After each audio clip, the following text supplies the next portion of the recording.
Hello, everybody. It is I, Annabeth Moneth, the Queen of Bones, and your mommy. It is time for Dungeons and Dragons Dragonfall. Once again, we got the whole crew here.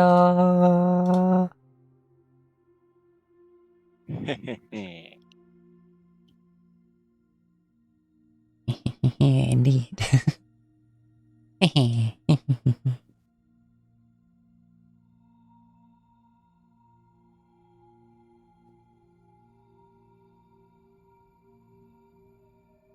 Illuminate, good to see you.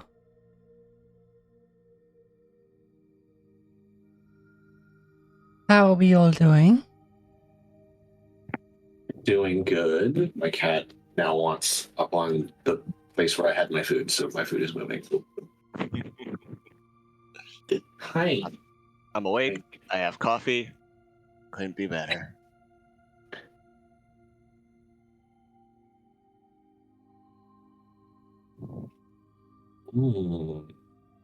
So that's how that is. Okay. So soft cover subtracts a d6 from ranged attacks to hit you because it gives a difficulty. That's how that works. But that's for later. Nice. Hard cover gives minus 2d6. Wow. It's 2 stacks. Yeah, because it's 2 stacks of difficulty. But if they have ways to give themselves accuracy, that's adding a d6.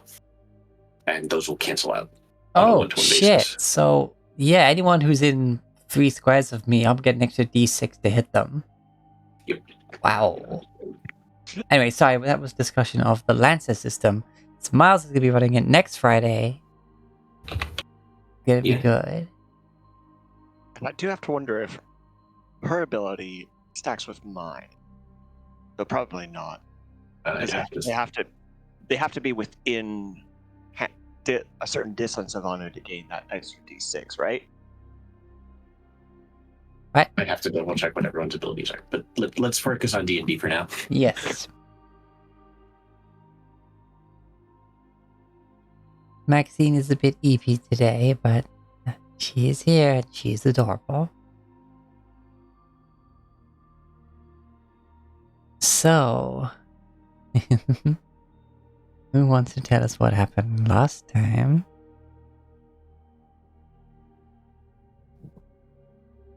Well, as I can recall, we finished our trek to the crater, where we found the blue-white glowing star.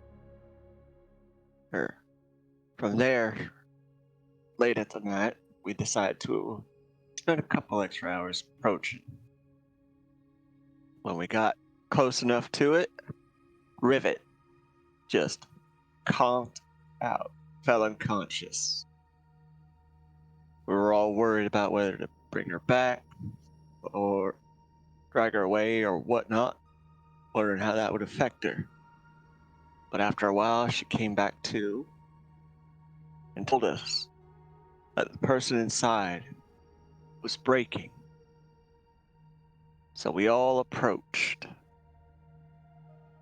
Kriv and Rivet unaffected by some malevolent force that burst out from it, while Philbreck and Blix fell to their knees. He is unable to move, just visions of eyes staring at them, while Syrah saw them on her periphery. And after a slight testing tap upon the crystalline surface of this star, Kriv was then grabbed by shadowy tendrils and yanked against it.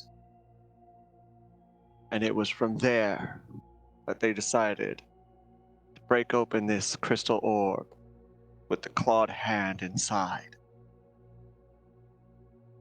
Upon Kriv's radiant light dispelling this malevolent force, a crystalline dragon was revealed, who thanked the party, and like a comet once more, ascended to the sky, and thus revealing to Kriv The stars are dragons.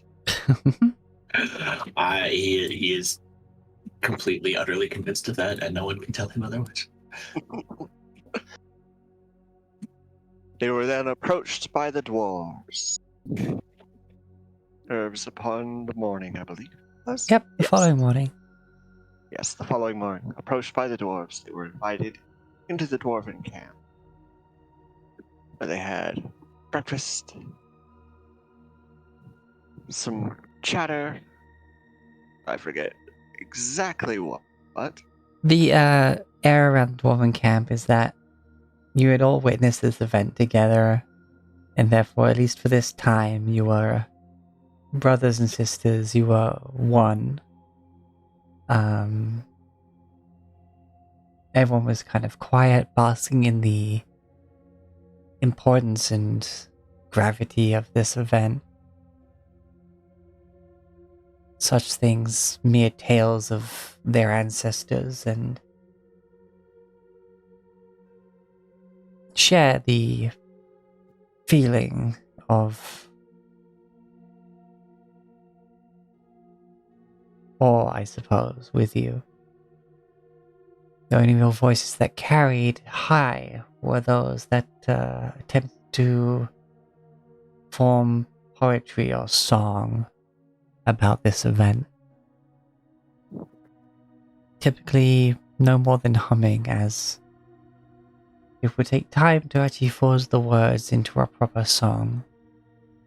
But still, this tune at least seemed to spread through the camp, and Rivet had to spend all night learning that star metal is not a metal to be used on its own. It's an alloy, and you gotta have this percentage to whatever you're alloying it with, and you gotta do this, that, and the other, and then you got some star metal, and then you gotta get you gotta have a freaking really strong hammer such as adamantine to anyway, a really strong but mundane hammer to work with it because of how powerful it is when it comes to imbuing enchantments into it. And yeah, a bunch of other secrets that were not to be written down and have to be remembered and passed verbally.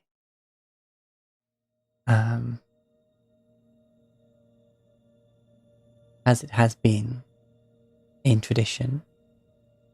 And you then Rivet passed out in the cart, and you guys started your travel away from the crater. Yeah. We're heading towards Piers. Here's a Rowan, yeah. By way of Deep Root. We had worked out a route where we had to go. We were going to head down this way because we worked out that it was basically faster. Yes. Because of the less time in the deserts. Yeah. And it was a slight distance thing. Or no, I thought we weren't going to Deep Root. I thought we were going this way and then just hitting the Piers Run. But if we are hitting Deep Root, that's fine. I mean, if Kriv doesn't want to see his family. Kriv wants to see his family. I'm just saying I thought we were doing that. And switching out of the astral celestial music, Oh, God, we enjoy a new emergence in the D&D community. That being an album released by Jonathan Young in collaboration with his sister, M. Young Music, as he's released an entire album of stream-safe battle music and background music for D&D players. Because as if this guy didn't need to be any more awesome. I've already loved his work for fucking years. Doing fucking Disney metal and fucking just Dragon Ball covers, so many anime covers, it's ridiculous, and he's just fucking awesome. But yes, this whole thing was apparently also sponsored by Hero Forge Minis, and this is Forge Your Destiny, which is the title of the album. Therefore, I'm assuming this is going to be like the intro song.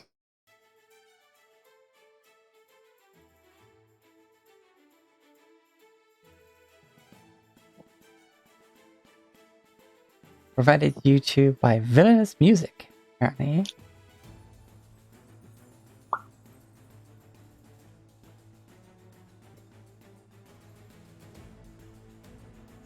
He's absolute a Chad, yeah. Like actually like the good Chad, like the Giga Chad, like kind of Chad.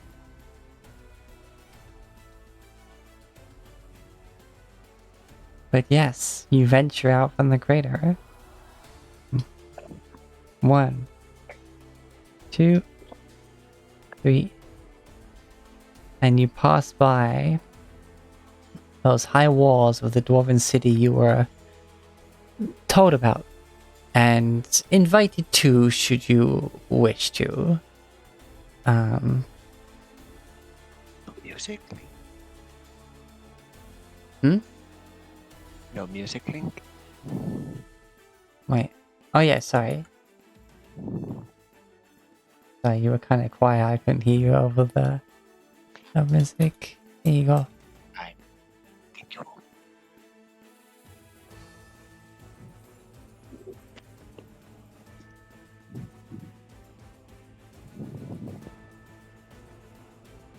Thank you.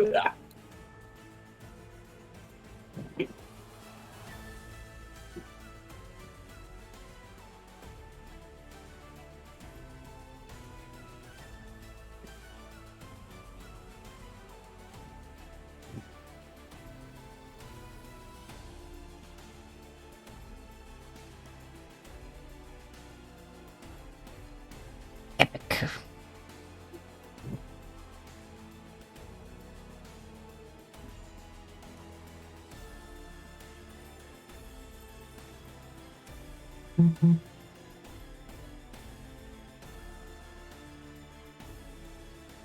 This was literally released today.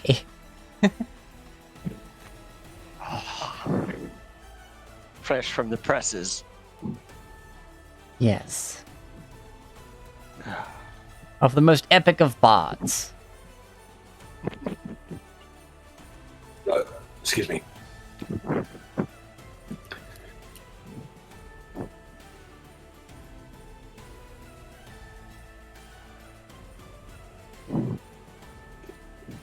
Alright, so... Oh wait, I only dragged Throwback. Whoops. Let me bring the whole stack. 1, 2, 3. So yeah, looking at this, you get to 3, and then you have a choice of like going 1 and stopping in the city, or 1 and continuing on the path. Do we want to go to the city and potentially find more quests to do?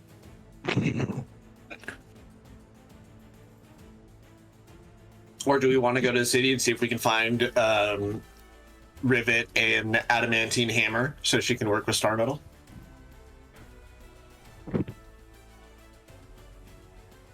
Rivet very much would like to, but she's also asleep. Mm-hmm. And has told nobody that she needs an adamantine hammer.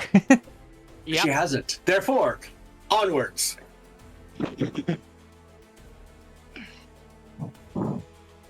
Okay, then boop. You end up here.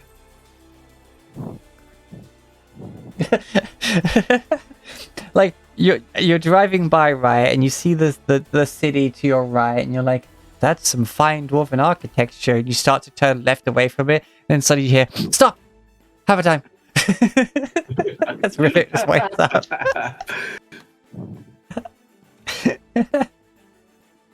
Huh. I mean, I just remember her reaction to when we found a genuine dwarven forge in those ruins. Yes, she freaked the fuck out. Mm-hmm. Mm-hmm.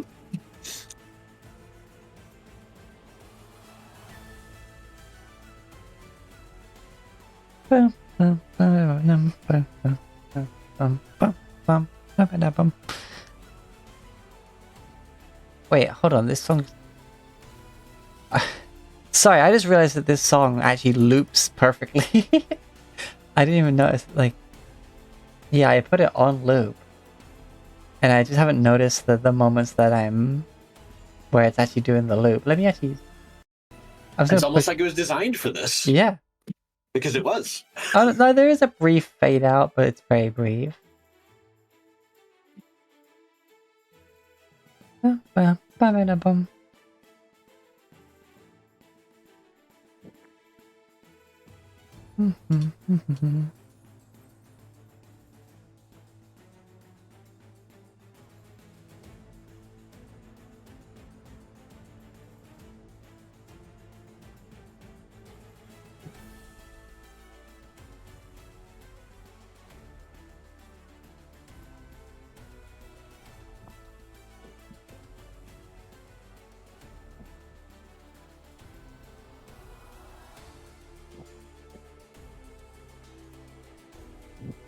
Holy crap, there are so many in this album.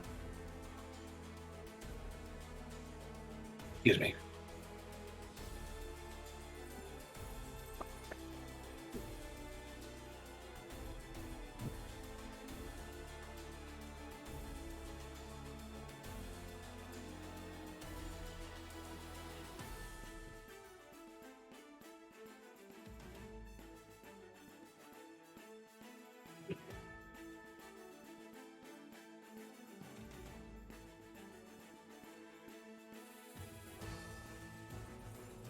One, 2, 3, 4, 5, 6, 7, 8, 9, 10, 11, 12, 13, 14, 15, 16, 17, 18 songs apparently.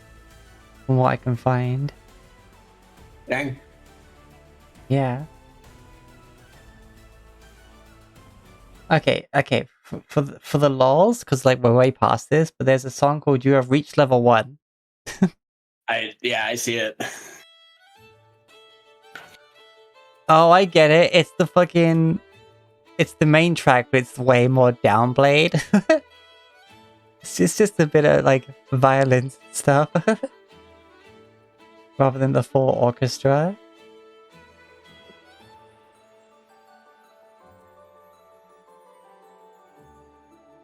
That's clever. I appreciate that.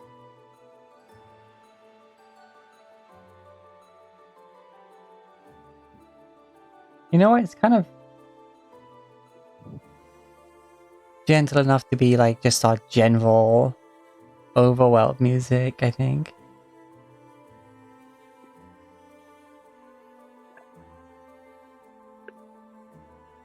Anyway, you make camp.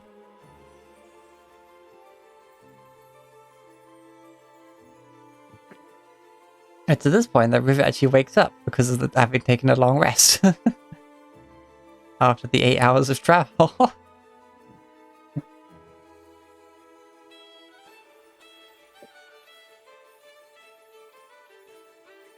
Rivet, What did you I wake miss? in a pool of your own drool as the rest of the party are setting up camp.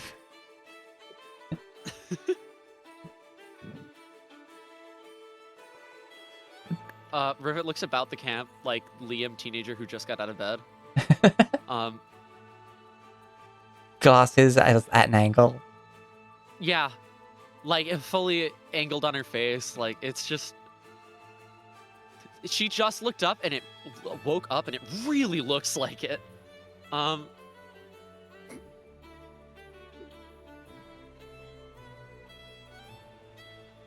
As she wakes herself up and like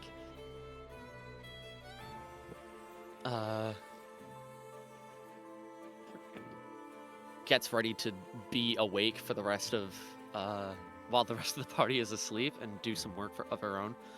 In the meantime,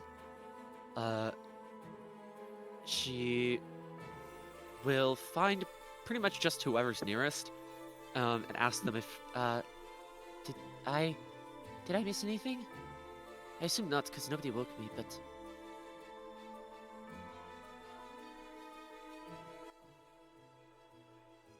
we'll say Kriv is nearest, so she asks this to Kriv. Okay.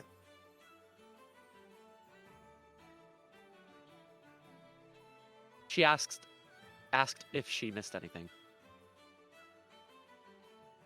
No, we did pretty much a standard journey. Nothing of note along the way. Right.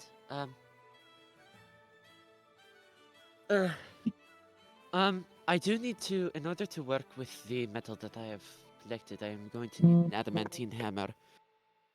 A mundane adamantine hammer at that. So, I don't know. I guess that's something on a to-do list. We are going to be going by a dwarven city, aren't we? Or have we already? And I just missed that. We've passed that. Damn. Okay. One of the detriments of moving as fast as we do.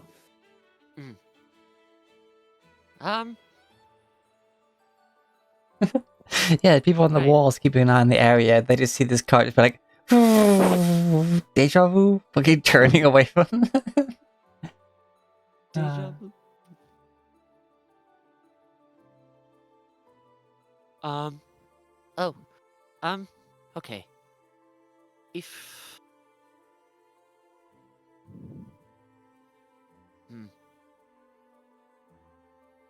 On one hand, I would rather like to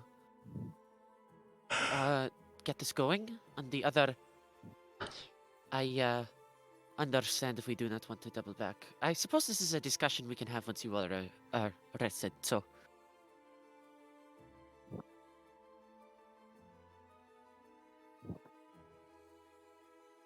It's fine.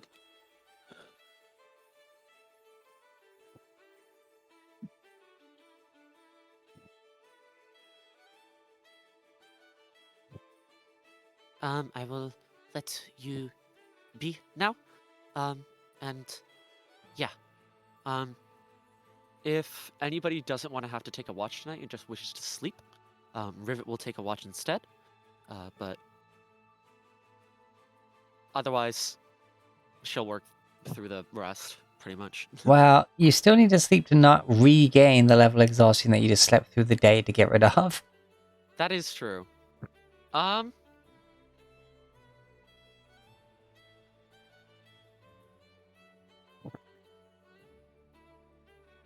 But is there any detriment to taking 2 long rests in a row? Well, you can't benefit from a long rest. I mean, yeah. So, like, you can go to sleep, but it's not going to do anything for you. All right. Well, so be it. Rivet still offers to take anybody's rest if they would prefer not to, but otherwise she just kind of goes about her business, sleeps when she can, works when she can.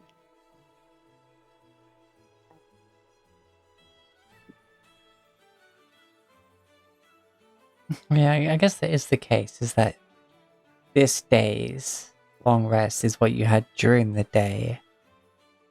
Yeah, okay. In my head, it's like you wake up not feeling exhausted anymore, but you'd still be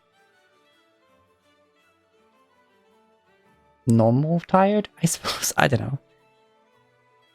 Yeah, But yeah. it's... Eh.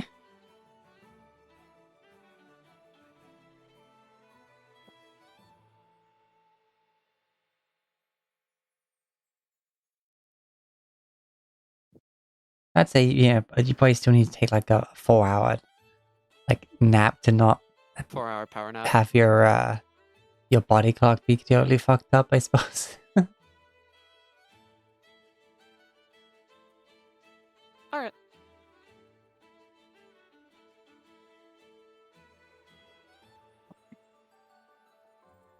Like, okay, so now I just gotta push through a day that has an extra 8 hours to it.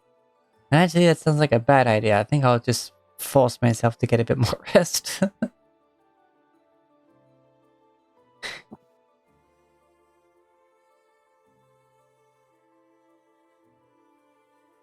Alright, anyway. Who wants to roll the D100? Who rolled it last? That was me. So it was Kriv, me. So either Sarah or Rivet. Rivet did the one before Thobrex, so it would be Sierra's turn if she would like to take it. Okay. First roll of the actual game. Maxine, can I get a D100, please?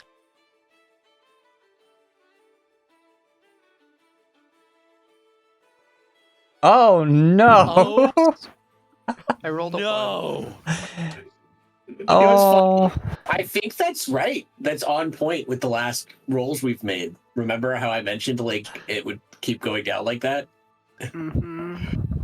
I think that is on point for that custom Well. roll. Yeah, I rolled a 3. Didn't I roll something better? No, I did. Hold on. Well, because I'm looking. Because us at I the rolled a 17. Yep. You We- rolled 65. no more chat entries. I can. well, I was saying like in order because I think I had rolled Yeah. because I rolled a 3, but the person before me rolled a 5, so it was like it went 5, then 3, and then now a 1. Yeah, Rivet rolled a 5, then I rolled a 3, and I made a joke like, "Oh, watch, we've been going down by 2. Next one will be a 1," and it is. I cursed us. Oh, God. Anu is being so quiet. Yeah, it's so disconcerting. okay. I love this table. We'll have to see if we do.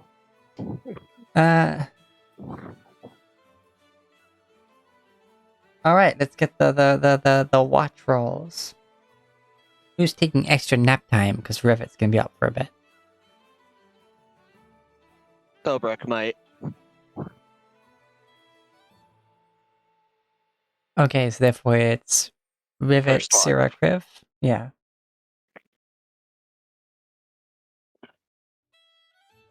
Can I get a perception check, please, from Rivet? Rivet will real quick guidance herself. This is the And- musical episode.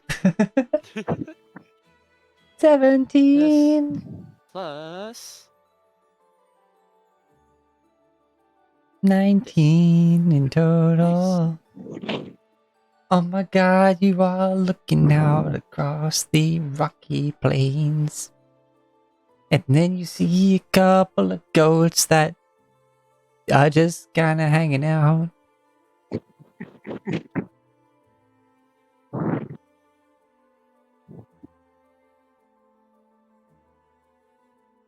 she just watches the goats from this distance. Like, huh? And then by the time your watch ends, you see there are now a few extra goats there. Oh boy. Sarah, can I get a perception, please? I will tell Sierra about the the gathering goats. of goats. Yeah. Rivet visibly has no clue what to make of it, so.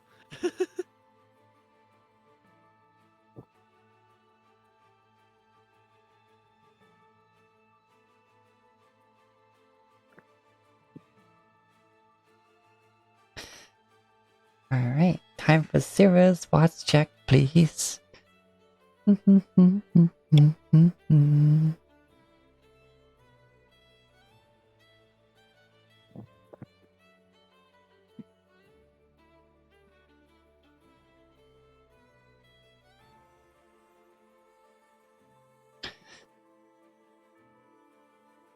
Can I get a perception check from Sarah?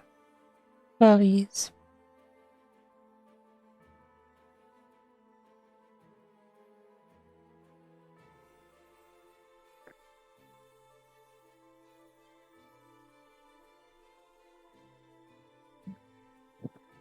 Uh-oh.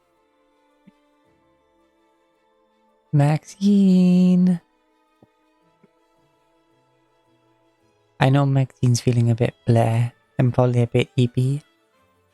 Yeah, she did say she was EP. Perception? Yes, please, Yes. it's Syrah's watch. You've been told that there is a small gathering of goats. Okay. 22. You see that there's now a few small gatherings of goats around. Oh god. Attack of the goats. Yeah. We You're were watching, getting... they just seem to be like in small herds, just dotted around, and some of them even start like clashing. Not in like any overly violent way, but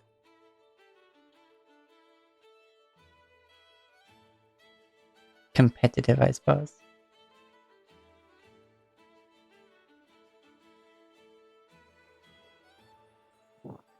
Well, not particularly loud. It's with your dark vision, you see these goats.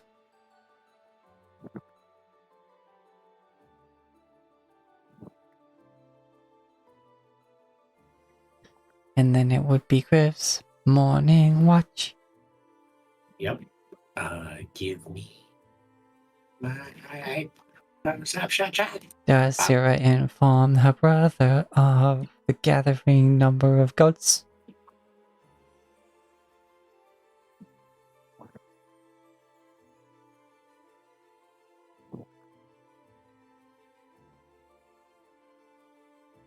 What's your dark vision range again, Griff? I guess so. Okay.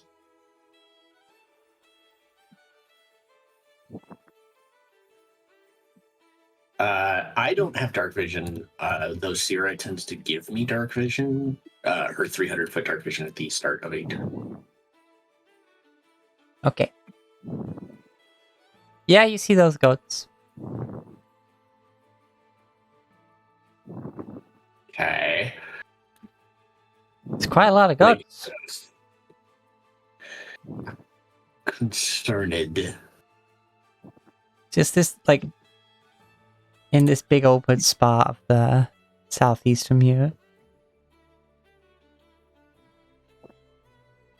Gonna look at them. How far away are they? Like, the closest ones you see are like about here.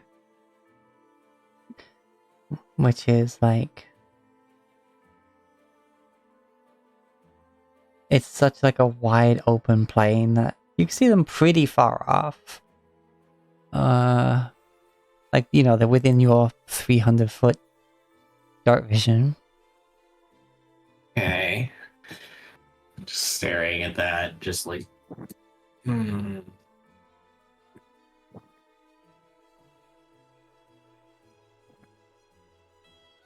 morning begins to break. The sun doth begin to rise, and therefore prayer begins.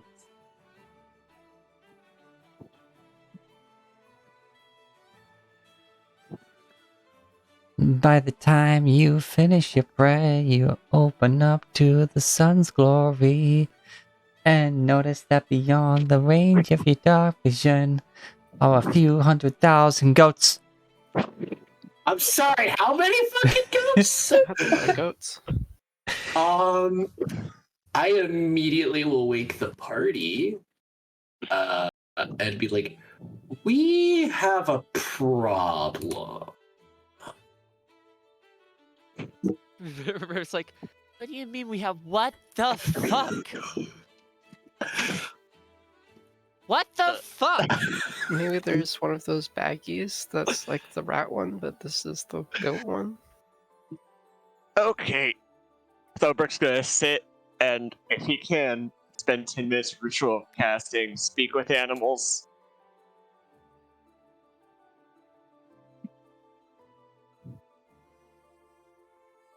I'm going to get in the air above them and see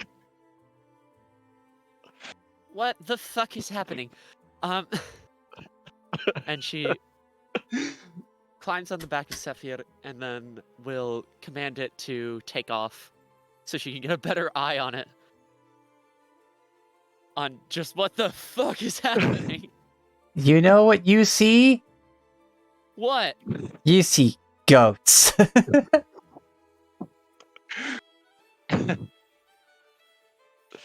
You see so many fucking goats, it's insane. Mountain goats specifically. I heard. Oh. Is there like an epicenter to this goat infestation? Okay, let me just put a token on the map to show goat presence. I don't. Oh god, I don't know. I don't want to know how big this token's about to be. A few 100,000 goats is gonna be pretty dang big.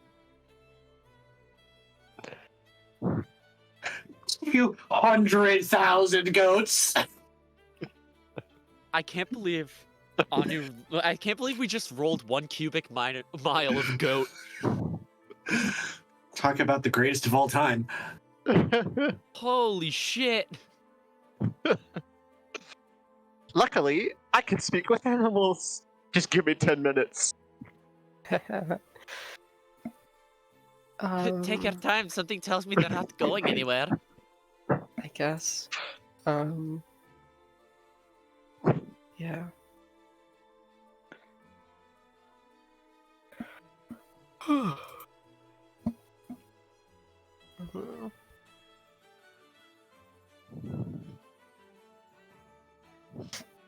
Um,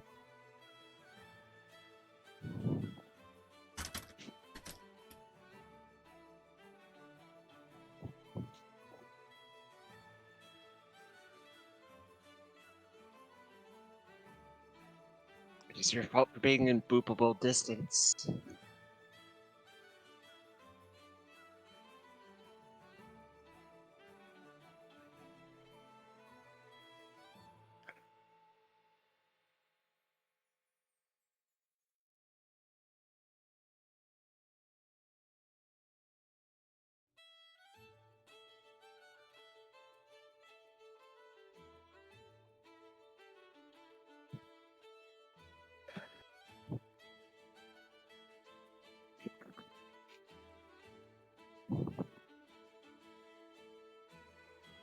Is it concentration?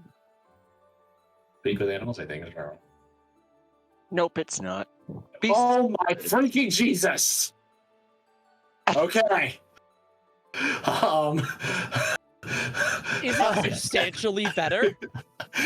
Better than it first appeared. I couldn't even see us. But that's so fucking huge. That's a giant goat.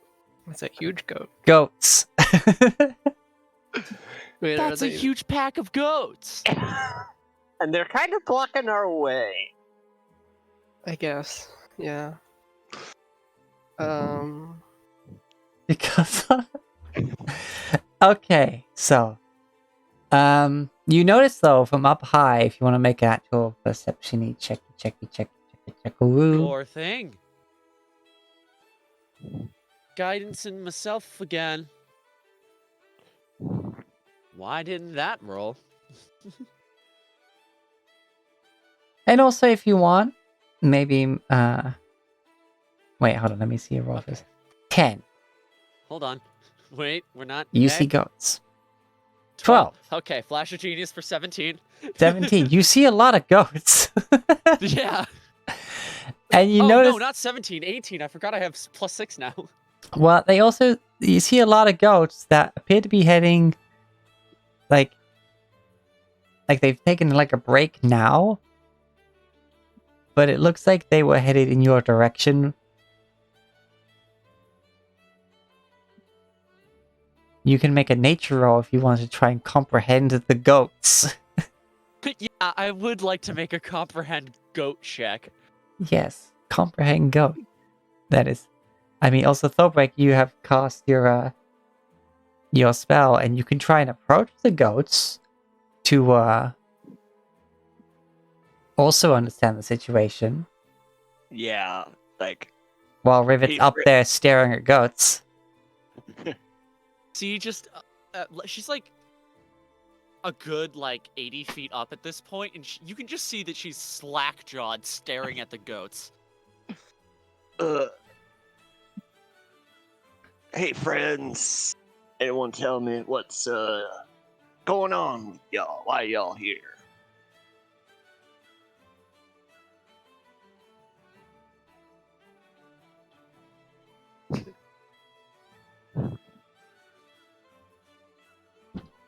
Is this also a nature check from me? Because you Or have the animal spell, I'm gonna say it's either animal handling or persuasion, depending on which way you want, whichever's higher. Jeez. That would be animal handling. Yes, that is a +3 as opposed to +2. Let's go! 14. Rivet begins to descend. We're heading to the mountains, of course. We are mountain goats. Right. Don't you know it's migration season? Who is this guy? Get a load of this. Don't Whoa, turtles this mode guy, right? Skylar, we had the exact same thought at the exact same time. We said it at the exact same time. Get a goat of this guy. Get a goat of this guy. That's even better. Au contraire, it's much worse, but... Yeah, I mean, Well. it's much better at being first. Alright. They'll just, hopefully step out of your way.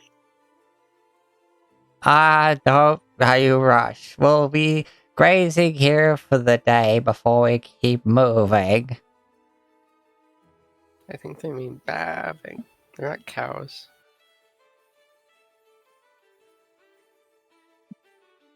That's a I got the joke. indirect I got the one. joke Yeah. eventually. It took me longer than Alright. I care to admit. Yeah. But yeah, I got there. Well, we are hoping to, head through where you're at. I wouldn't recommend it.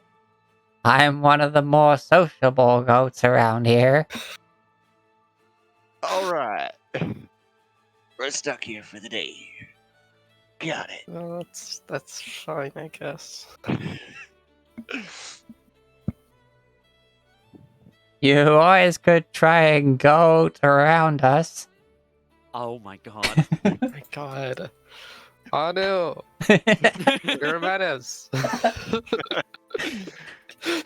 Right. Okay. You, happy grazing. And Thalbrick will return to Craven Sierra. Well, About at that moment that Rivet touches down. we're not going anywhere. Through them. We're gonna be grazing for the entire day before heading towards the mountains, pointing over there. Hmm. So either we wait a day or try and go around. Yeah, there's this pathway right here that we could try.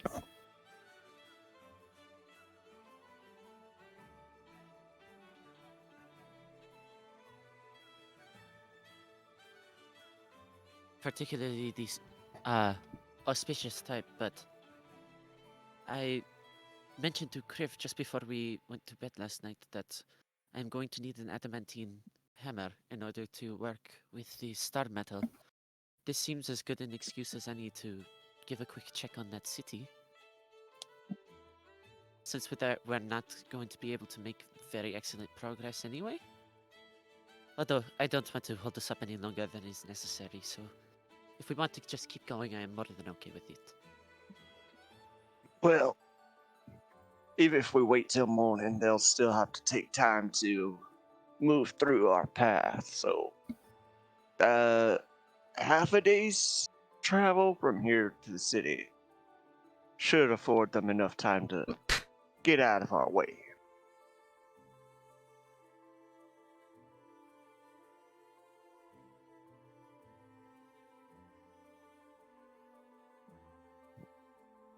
Plus, I'm running low on rations.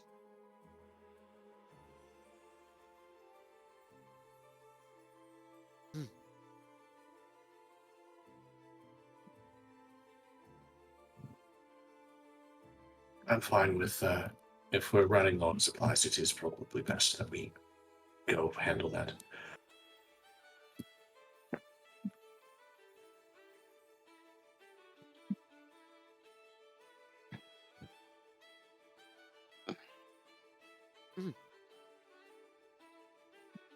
Okay.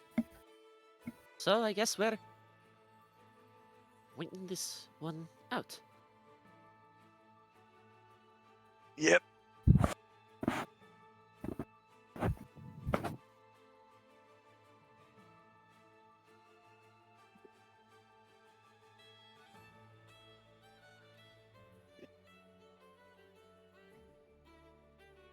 Okay.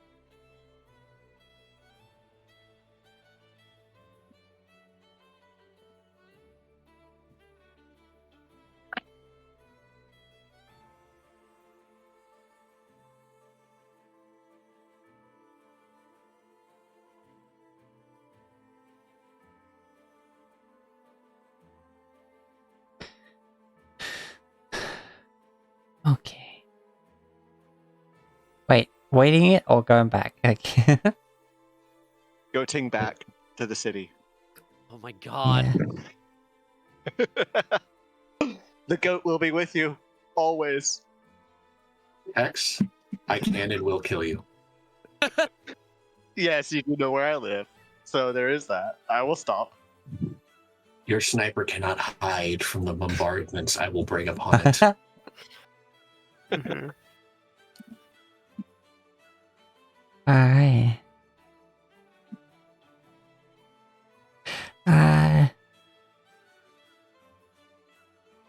There was zero intention to railroad you into the Dwarven City, but something got in your way. And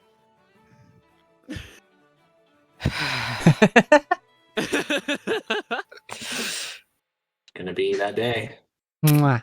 Love you too.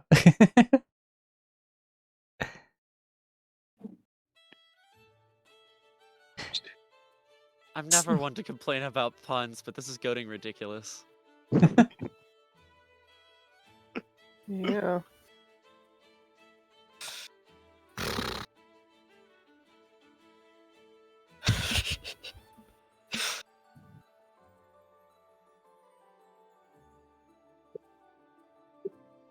Alright, so you pack up and you turn the wagon around.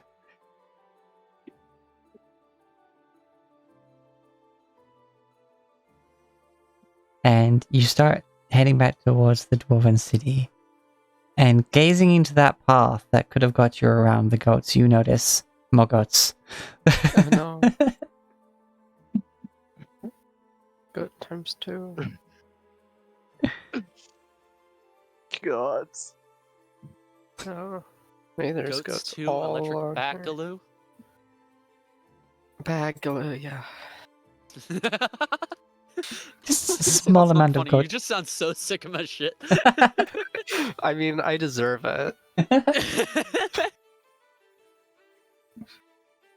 Like, after the mist puns from the vampires, that, I mean, yeah. Deserved. Yeah. Those puns will be missed. No, they won't. Yeah, they will. Don't try to hide it.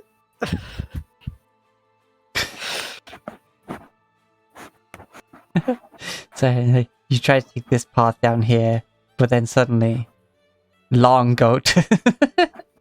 Oh god. It's the evolution of Long Cat. We can't stop it. Look at this handsome goat, though. Handsome. Yeah. Super handsome. I genuinely forgot about the missed puns with the vampires. I guess you could say Yeah. my memory was kind of foggy. They were a bit hit and miss. Yeah, hit and miss. Yeah, swearing in German. Yeah, all those sorts of things.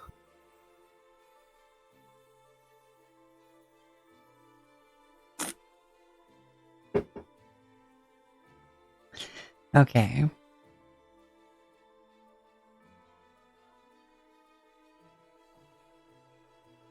So, making your way back towards those high walls.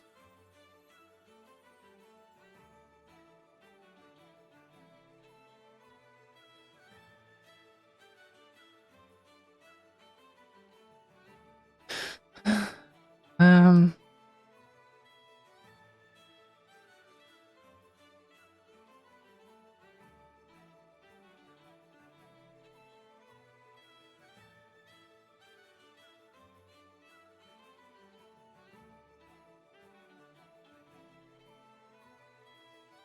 Whoa. You know what? That is kind of messed up.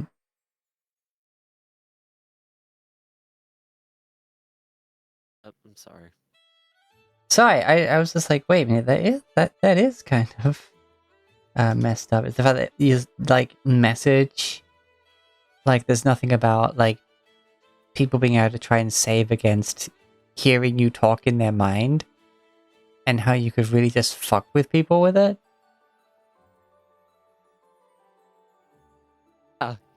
Could do that.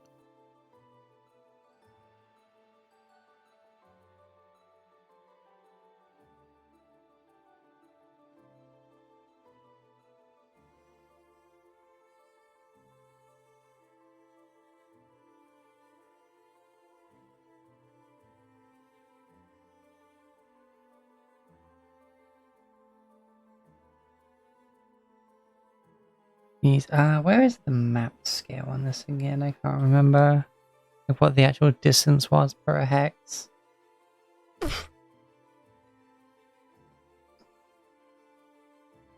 One hex was one day's travel for a normal crew, and then we have a cart and a horse and a Dobrik. But also, I could be fully wrong. Yeah, I think it was something like that.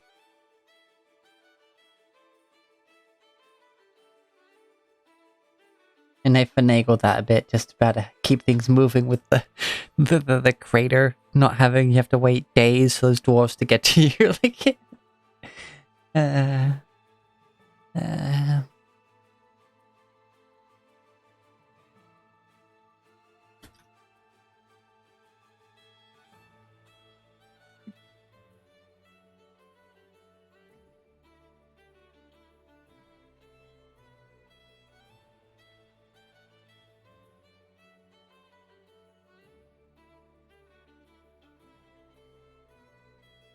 okay, the average pace for people per day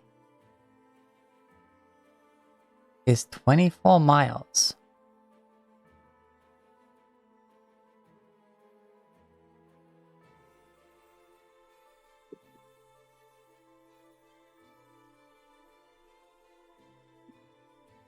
Which is 3 miles an hour.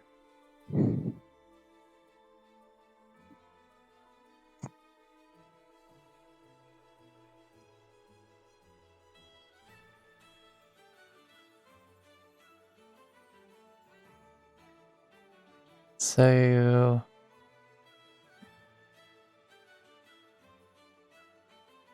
you travel at 12 miles an hour.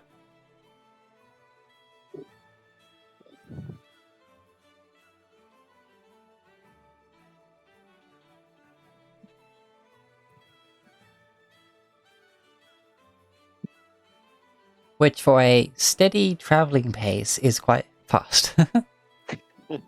Like not pushing yourself. That is the normal, no detriments to your perception pace.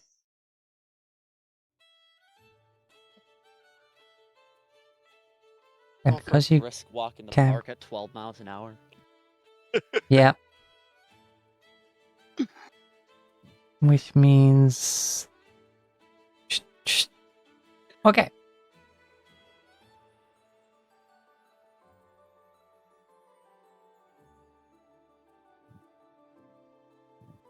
You head up the slope towards this high walls of this dwarven fortress of a city. You have to sort of go around the cliff because there seems to be like one ramp up from your direction. That probably actually eats another hex equivalent.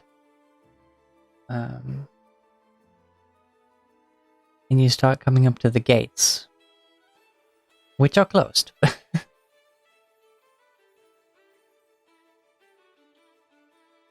Stopping before said gates.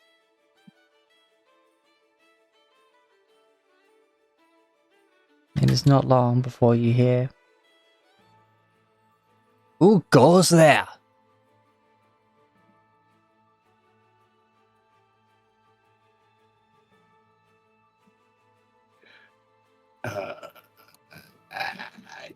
It's the face. Why do I always? Okay. Kriv will sort of shout up. We are travelers. We come from the impact site to the northeast. Apparently, it is migration season for the goats, and we're kind of blocked off from going south. We thought we'd spend some time here and wait out the herd. No, you ran into them, did you? Oh, I suppose you picked a long day for traveling. That's mighty bad luck, that is. Apparently. But you're from the dig site. Aye, we got word people might be coming round. And that you were honest folk. Alright. Magatha, raise the gate.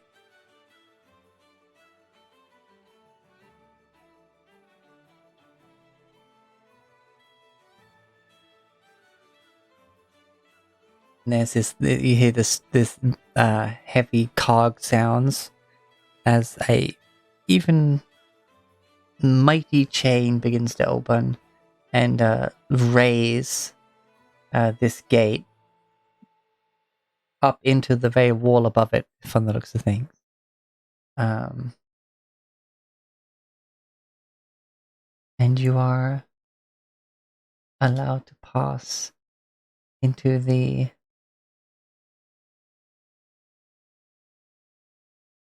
dwarven city before you.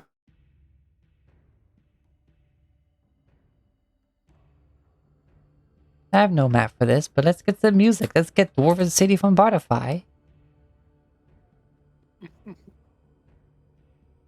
Because we're better to use it. Exactly. As you pass through the gate and come to the very well paved streets, it's all very well planned out. Like all the streets are cobbled nicely. There's oil burning, like street lamps. The streets are nice and straight and like plotted out to just be efficient, we'll say.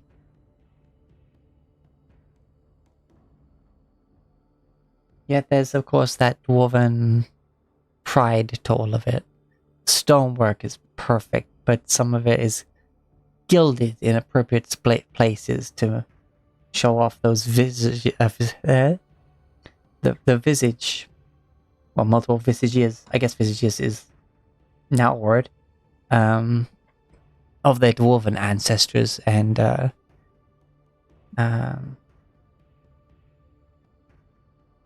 heritage. Just inside the gatehouse, as it should be, your cart is directed to a stable that's more like a warehouse. Like it's got the initial section where you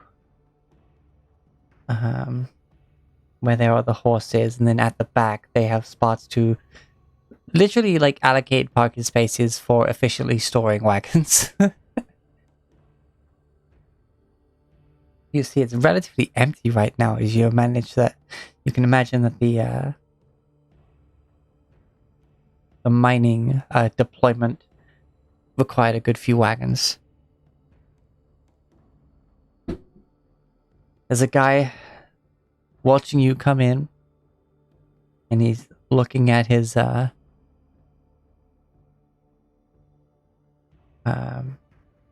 paperwork, parchment, and looks at you and looks up and goes, "Wait, first space on the left."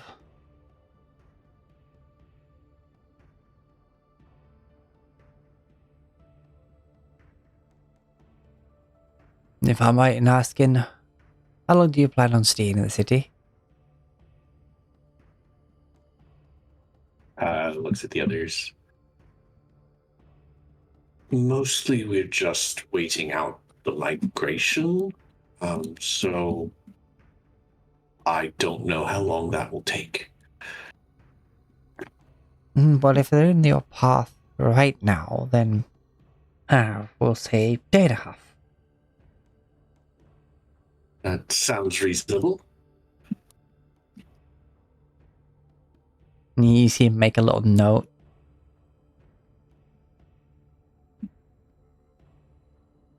Name? I am Kriv Nerexius. These are my companions, family.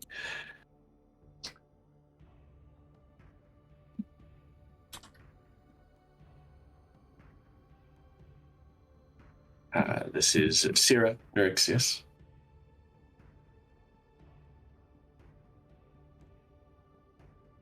Thobrek Upa. And Lady Rivet Fascatel. Kriv isn't even going to try messing with the whole name.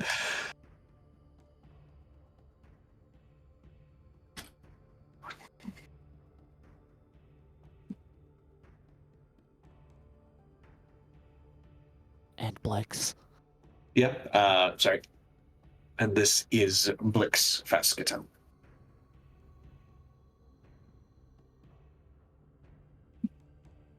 An automaton.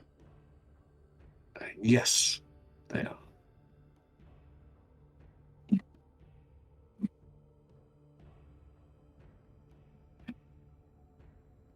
They are a recent addition to the family, but no less important to us.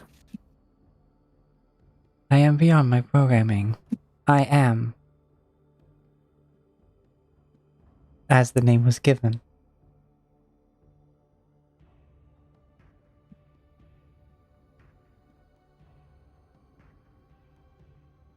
All right. Right.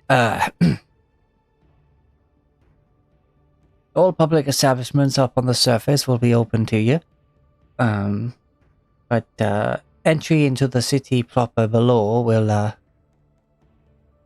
well, you're only here for a day and a half. Let's not get into that. Understood.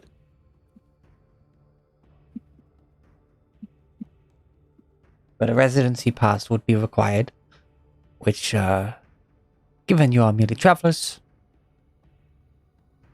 I am sure that you would not even care to acquire.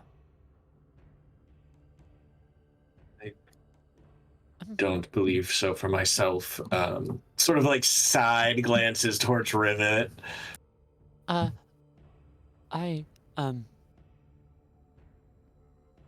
of our reason for staying here specifically is that I am in need of an adamantine hammer. Would this be available on the surface?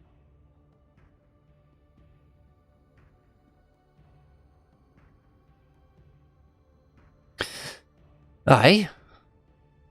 Adamantine is not as uncommon as some would lead you to believe. At least,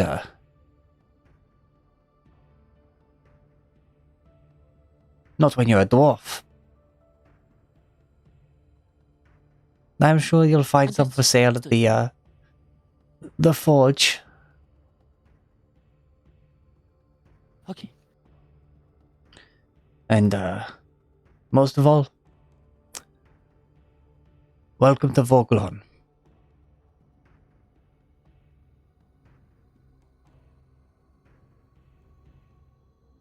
How do you spell that? VRGRN. Excellent.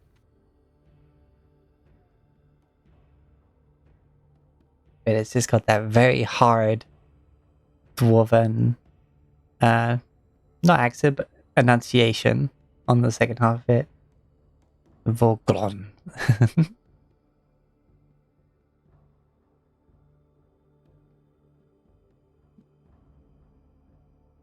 And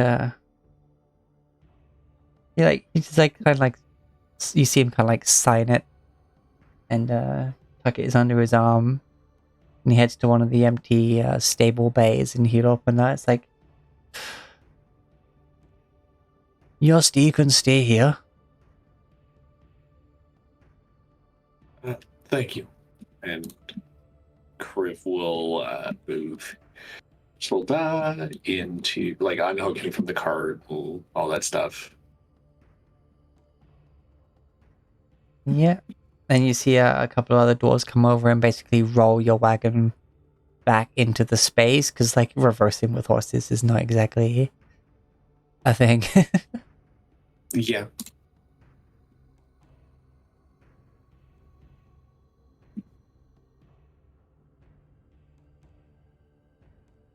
And he goes up. He looks up at Soldat,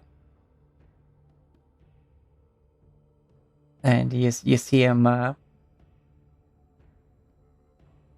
get this little device just out of his pocket and puts it up to his lips, almost like a Jew's harp, and just goes twang just the once, and just go.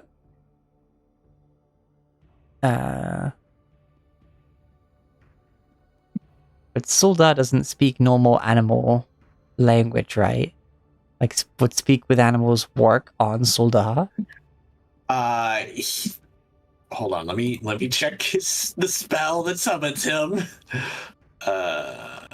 Manage spells, because it's not in my known slots right now. Summon steed, where are you? No, find steed, that's you summon a spirit that assumes the form of an usually intelligent, strong, and loyal steed. It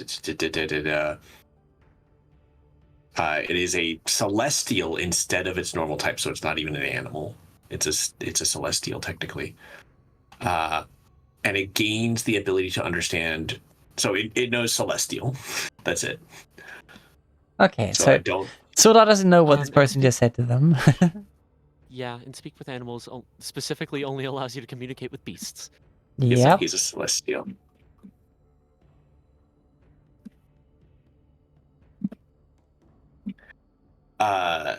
If I get the sense that this guy is like confused, people say, he's a celestial steed summoned from magic. He understands celestial, but he's not a normal beast. No, he doesn't look confused. He seems to say what he planned on saying with the device and then just move on. Like he was, almost like, the way it was paced, it's like he was just letting Soldat know the schedule of, like, what happens in that stable. But, wait, hold on. So he would still speak out loud in normal tongue, but the spell would let him let the animal he's trying to speak to understand that. He wouldn't end up talking horse. Right? It allows him to be understood by beasts. Yeah, okay. So yeah, you actually hear him saying out loud just in common. But I guess you'd say it in Dwarvish because he's relying on the spell for the translation. I mean, I understand Dwarvish Yeah. anyways, so I hear it just fine. And he basically goes, feed comes at 12 and 8. If you find the conditions too cold, just knock on the door 3 times. And we'll have a blanket brought to you. If you run out of water, knock twice.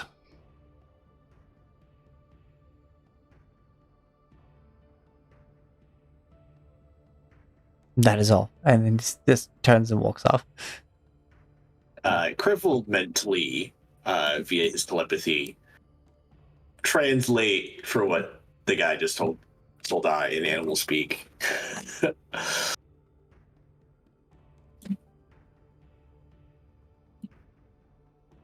They run a tight ship here with schedules.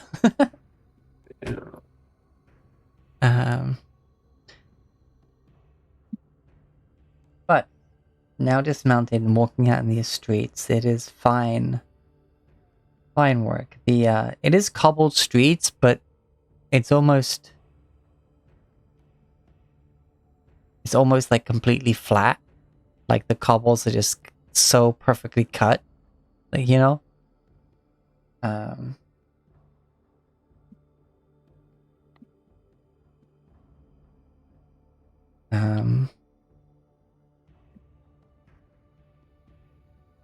and yes, you are surrounded by this initial parade that heads towards the middle of town. Seems conveniently lined with most stores that people merely visiting would need.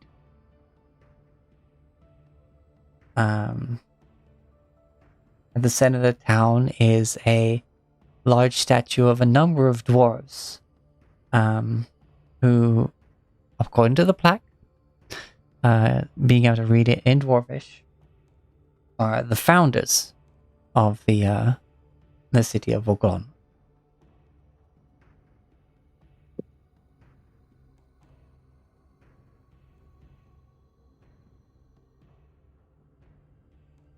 With a little saying that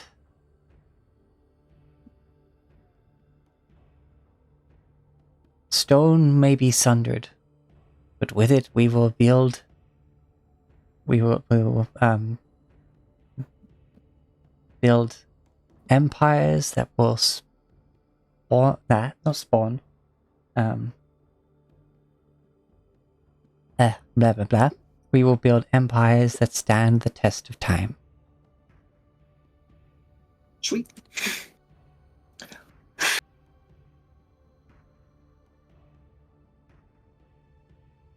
And you can see that there is like another vast gate at the end of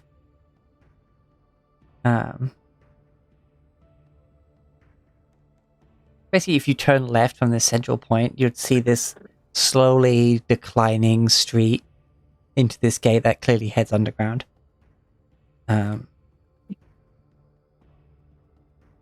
It is not very populated. There are some others walking the streets up here, dwarven, and you imagine a couple of visitors, as you see some humans and some halflings just sort of going about their normal town life. But if you go straight ahead past the statue, back up against one of the outer walls is a really grandiosely built monument to dwarven engineering ever. in the shape of a really big tavern.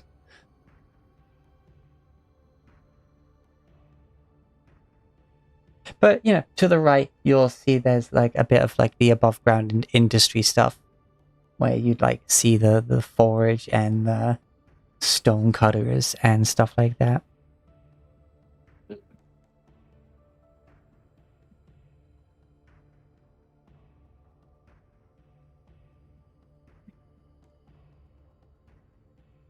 Like just looking at this tavern though, you can imagine it could house like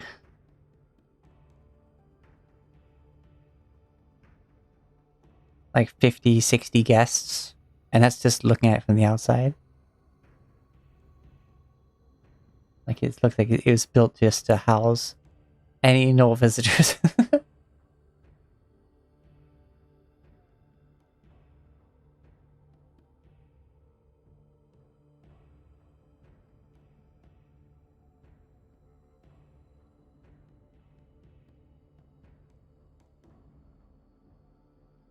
It is,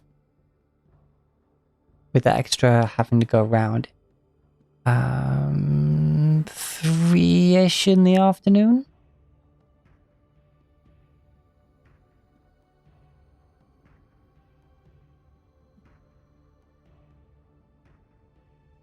Okay.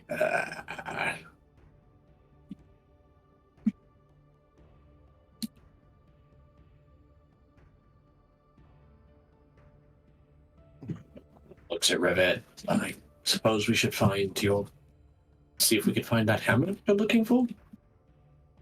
Yes. The sooner the better.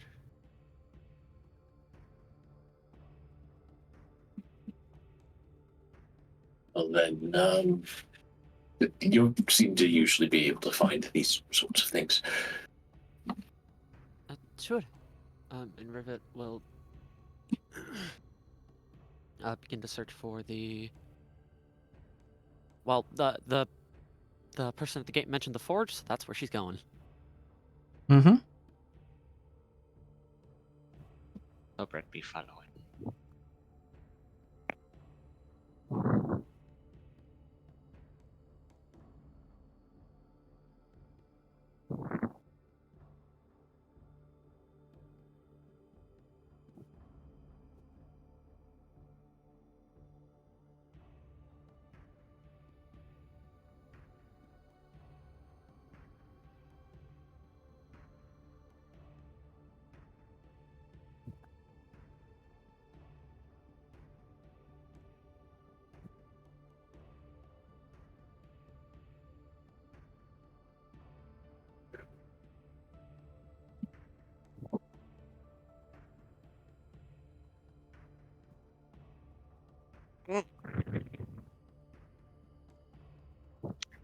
Now that I think about it, we'll also need those elongated spikes for the tents.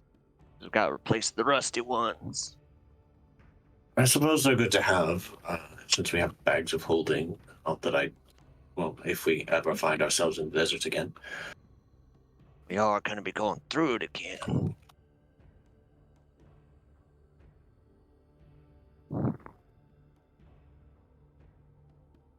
Who knows? Might be an impromptu weapon.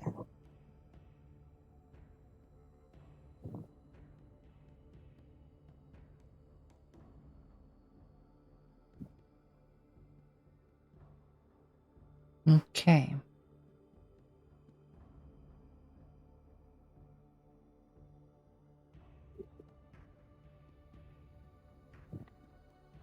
Okay, I was thinking just a quick search, but yeah, I'm not finding a map of how I'm describing this. Oh well.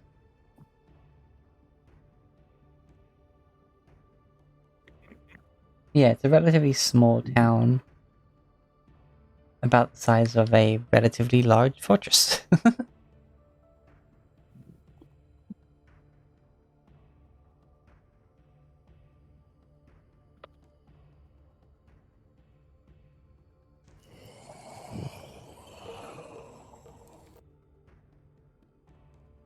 Alright. Rivet's looking for the aforementioned forge. Alright, so you turn right. turning right, you come across a small opening where there is a forge in front of you. What appears to be a stone cutting facility to your left. And a clearly marked brewery to your right. Real.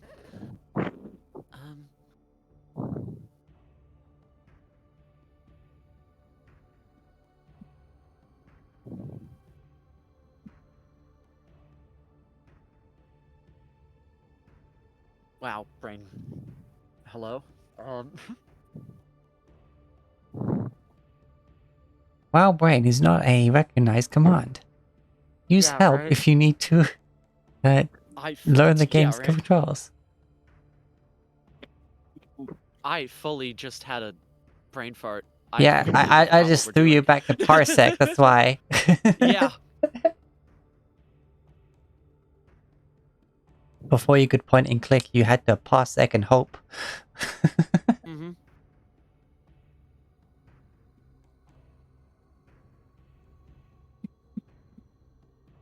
No, yeah, your entire description. I'm sorry, but your entire description just left my head as soon as it entered.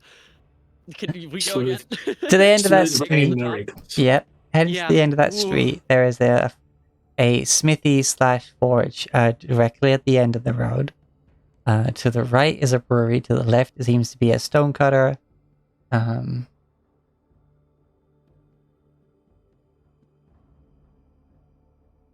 Alright. Stonecutters / carpenters, I guess. Well, if you're looking for a carpenter, I suppose that would be the right place to go to get elongated spikes. Unless, wait, hold on. No, they're metal. The metal. They're supposed to be metal. Never mind. I'm wrong. What am I doing? Jesus. Seems all those goats took their toll on your head, Rivet. Yeah, inside Rivet's head is just meh, meh, meh, meh, meh.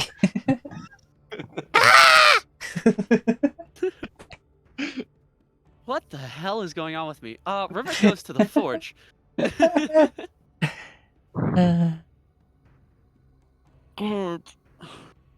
Getting in there, you're hearing that very... Like, there's something different about going into, like... In the smaller villages and towns you've been to, the clang of work being done. There's a distinct difference when you're walking into this place. As there's just that much more like... King... King... Like... Clean, precise sound of like a dwarven built hammer against dwarven forged metal on a dwarven made anvil. Like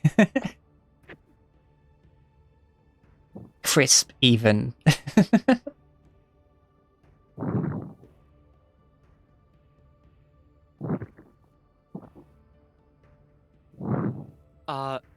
Rivet is extraordinarily excited right now.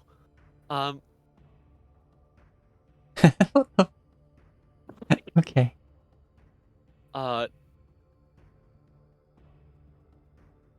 She Why looks... does this remind me of this, like, that old chess game where it was extremely violent and, like, each, like, time you would take a piece, it would be freaking bloody and gory as, like, those pieces actually cut each other down?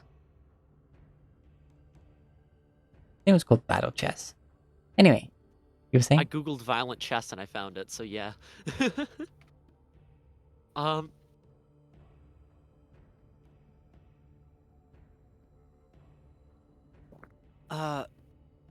Is there anybody here who seems to be like,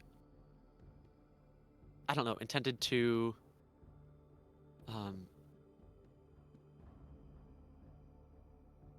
be a... Wait, like... oh my god, they actually have... Huh? They have it on Steam. What the fuck? Yeah. Yes.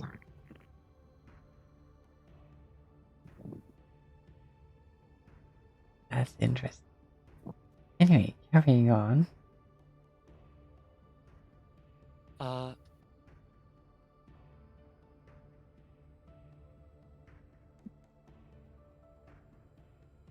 is there anybody in here who looks like they're like supposed to be acting as a shop owner or anything of the sort?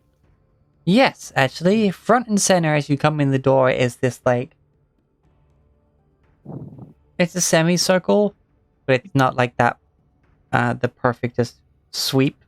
Like it's more like stretched out, elongated, just this nice curve from right to left. And yes, there is a female dwarf just sitting at the counter, checking over ledgers and drinking a steaming hot mug of something.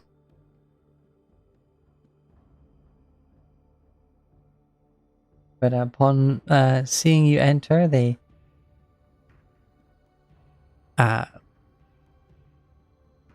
close the tome, set it down, sit upright and face you. Hands laid like properly, like palms down on the counter in front of them, just to be like square on shoulders to you.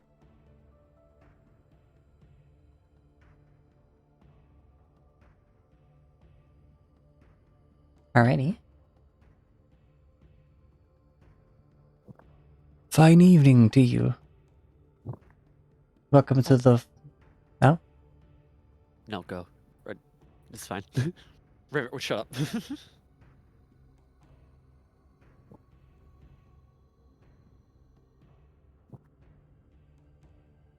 Alright,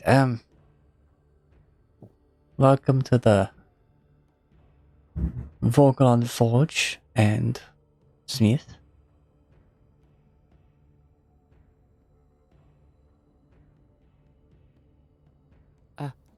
Hello. I am in need of an adamantine hammer.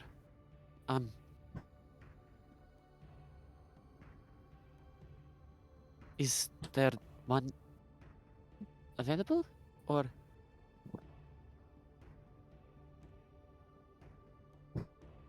She just kind of trails off. An adamantine hammer?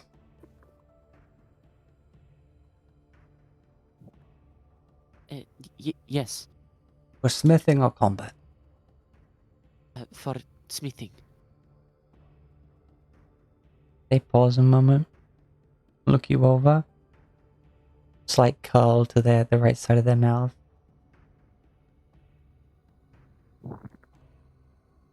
Taking your craft to the next level, are we?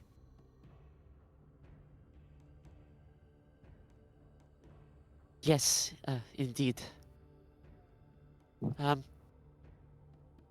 generally this suffices, and she pulls her all-purpose tool out of her hair, flips it in the air, and it turns into a really beautiful smithing hammer. But not for this project. And she flips it again and puts it back in her hair.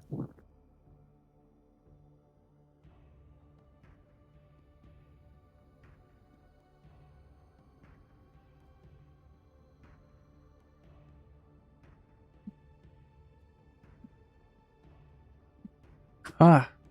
Hmm.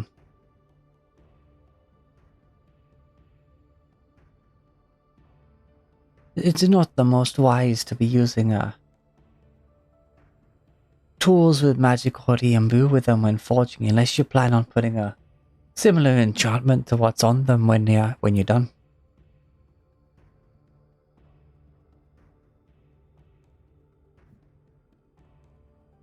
So an adamantine hammer should see you right for your future crafts.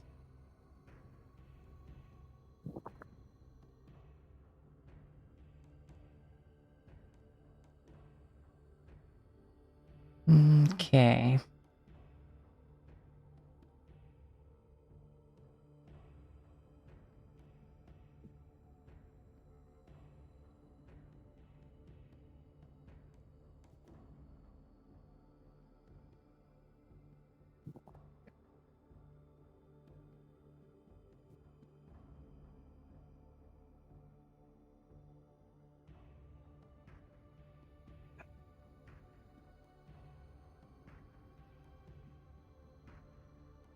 Given the craftsmanship that's got into one of our hammers and the guarantee that it would last you a lifetime, and the lifetimes of your kin,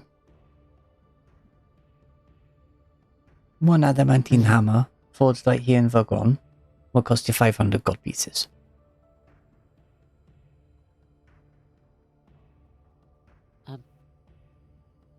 Which is an absurd amount to ask if you're not an adventurer. Yeah.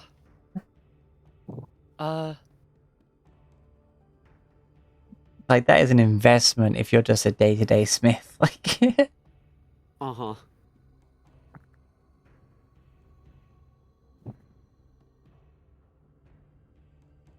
Right. Rivet, 1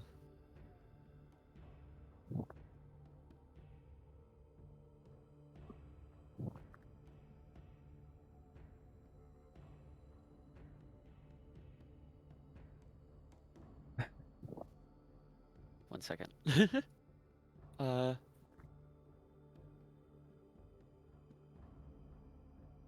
Okay. I may have to return shortly. I do not have that on me at the moment, but I can. do.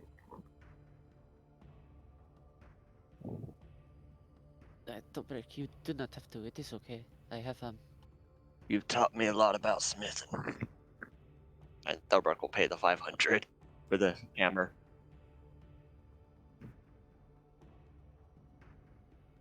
was ready to get rid of some of her crescent moons, but yeah, all right. Hey.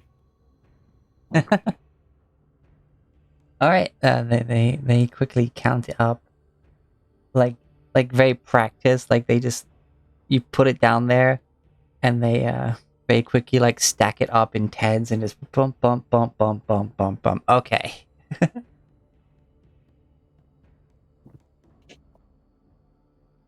All right. Well, bear with me one moment.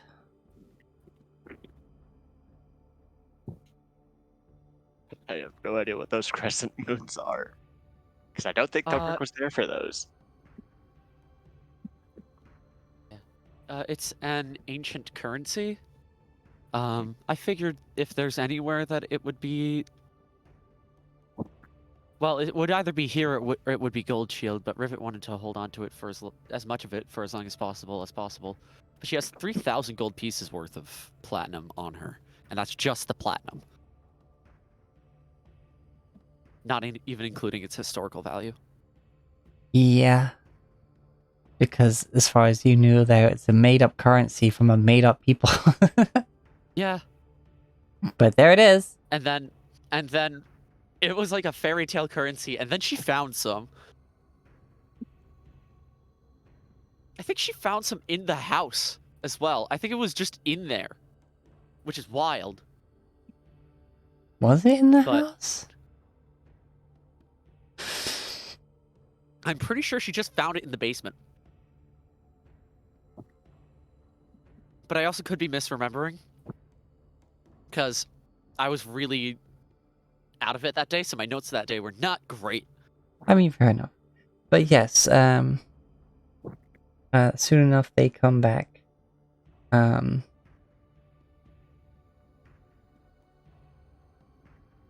It comes to you in a square, really,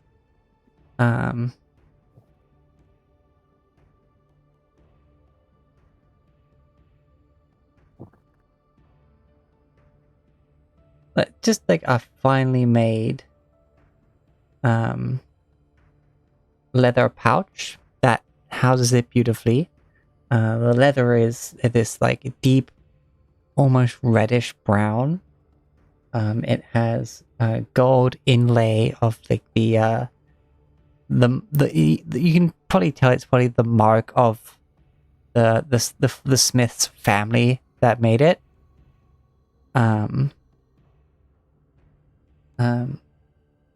They basically, like, the handle is out for you to hold on to it, but the head is covered with this leather cover. And you can see that it can, this cover does allow it to be worn on the belt You imagine as like a probably just as a thing of pride to be worn openly. All right. Well, I've got you the paperwork here, and might I take the name of the one who will be carrying this?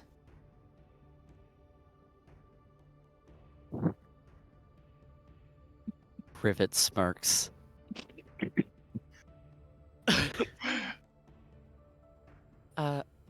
I am Lady Eliwick Rivet Tervistodir Dorlen Fascatel the third.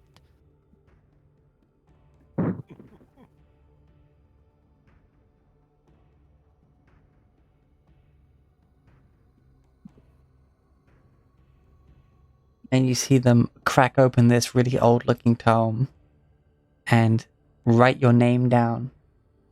They date it, and they sign off on it, and they turn it to you and be like, "Alright, would you mind signing here, please?"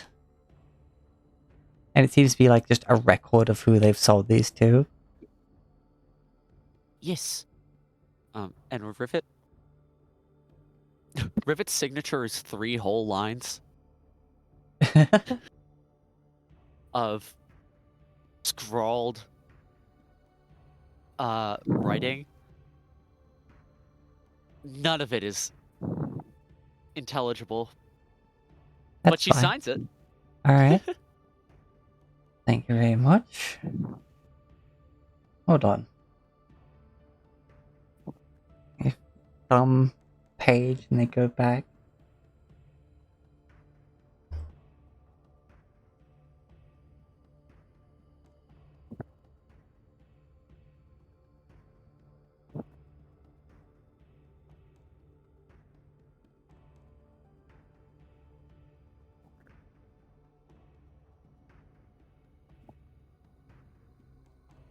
No, I thought the name sounded familiar. And you see like a good freaking 15 pages back from where you just signed. They saw him. Oh, yeah, Fascatel. Any relation, they turn and they push it, and you see your great-great-grandfather's name written in the book.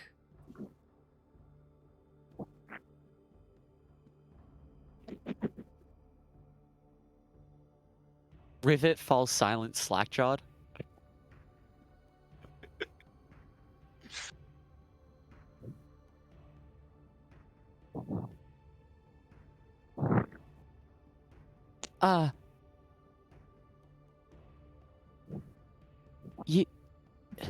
Yes. That is my great-grandfather. Oh.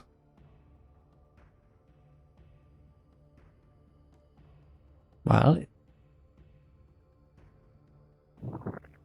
I hope it served him well. There's no mention of a return or any complaints here, so it's good to have return in business.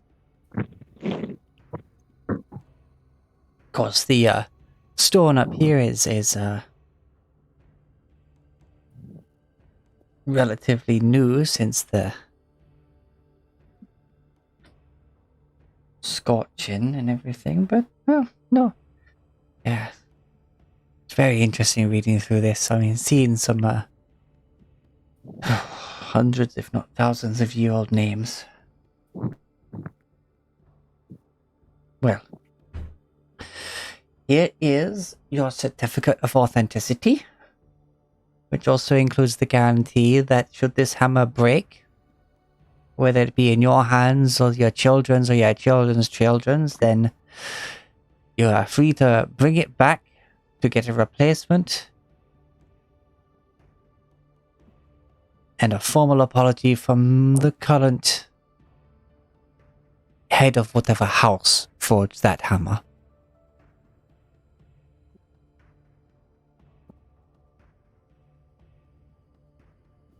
And they put a big old wax seal on it and everything. The paper is like really nice. It's got the gold edging and everything. Like you see like the house name of the one that forged your particular hammer is written out, as well as having their stamp. Like at the header of the page, like again in this like gold leaf marked there.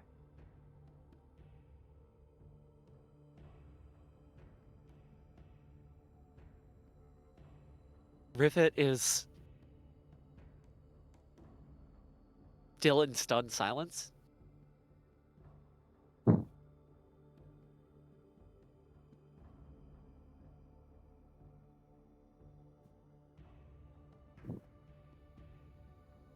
But eventually accepts the certificate and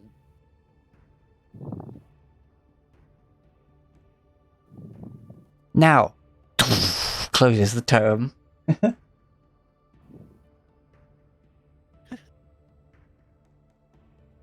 Anything else I could get for you?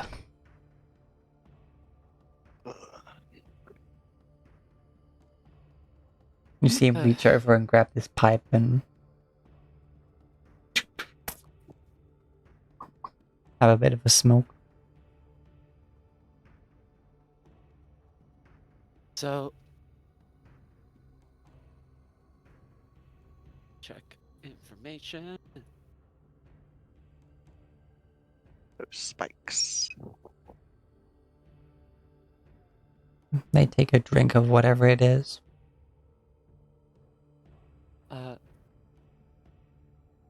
So DM, Yes.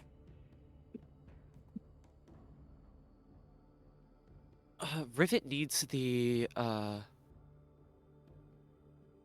needs another metal to alloy this with. To alloy star Yes. metal with.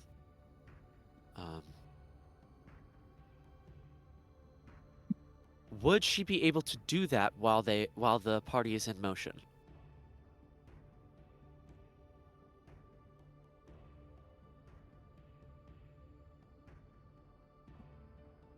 Like in that time that she has during long rests.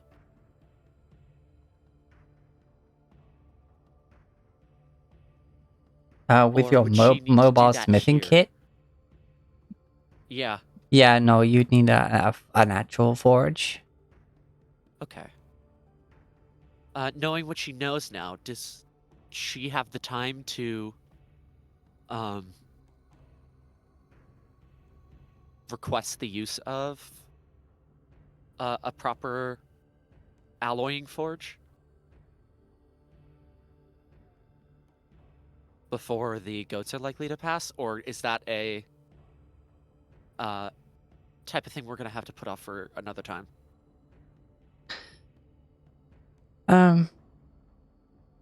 Because I assume alloying the metal won't necessarily take a long time. It's just the mobile forging, impossible to do it with. Yeah.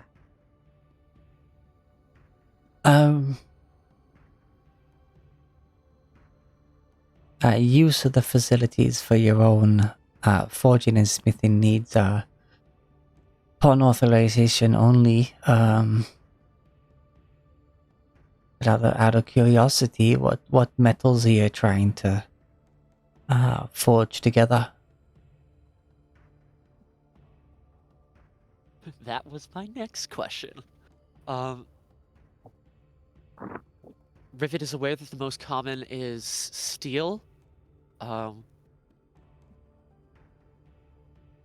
Did she hear of any particular other possibilities for alloy that might alloying metals which would have were interesting to her?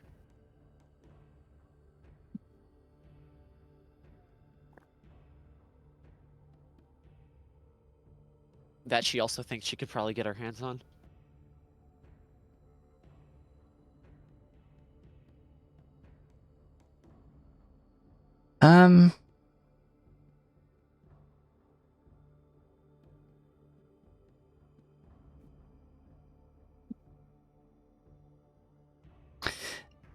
I mean, they were very much like, you know, star metal by name, at least as far as the dwarves go, is making it with steel. That is their definition of it.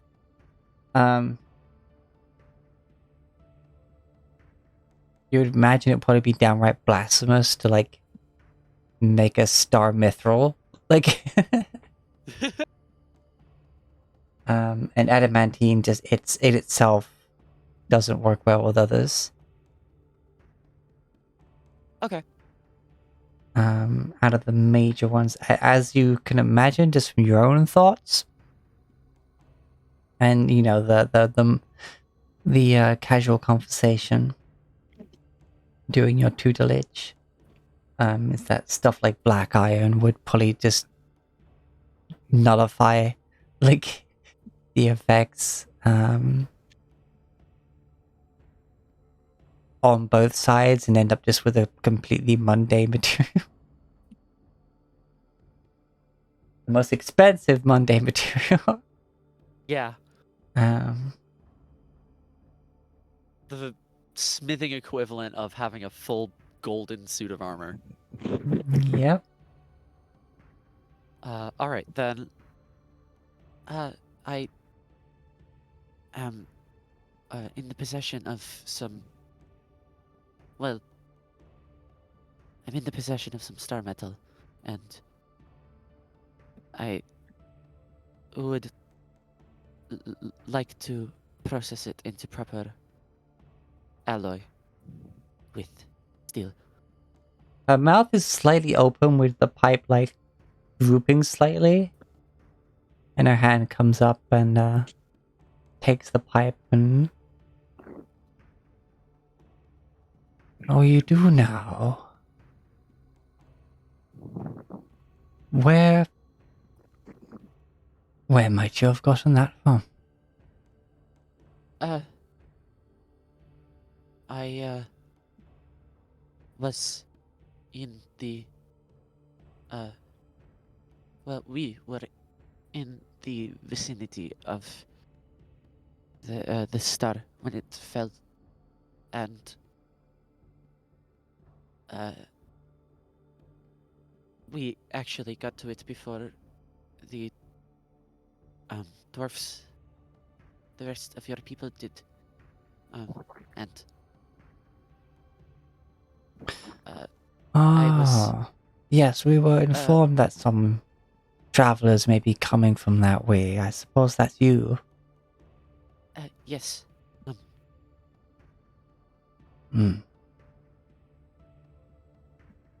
I was taught about how to process star metal from those on site, but No.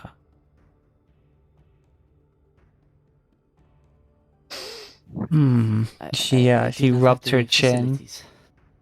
and sets the pipe down, giving it a little tap out. Before getting this little like a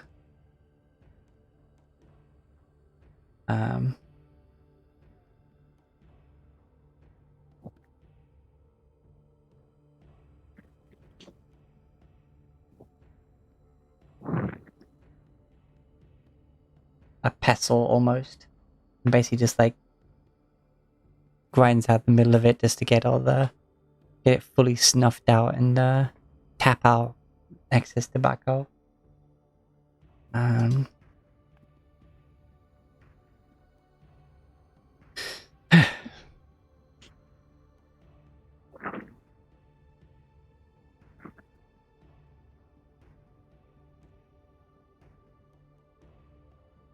Well,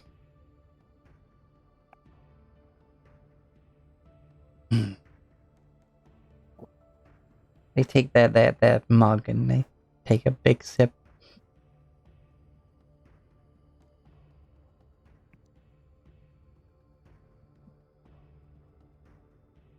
Give me another moment. And they get up and they go to the back and there's some talking going on.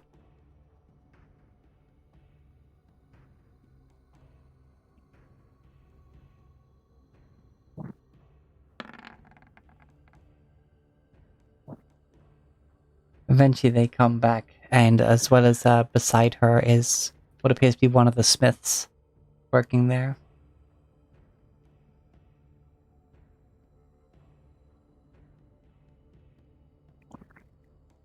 You taught ya? You see the smith ask. Rivet nods. Did you get his name? She definitely did, but I've... Yeah, Skylar can't remember. you repeat the name. Hmm.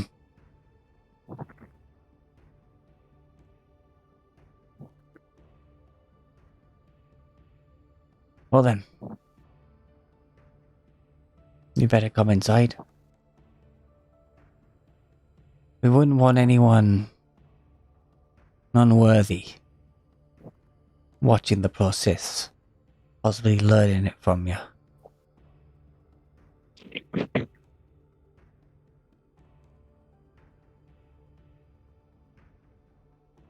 And Rivet is not good at hiding her emotions, so after hearing unworthy, she's a little taken aback because the rest of... She offended on behalf of the rest of the group, but she follows anyway.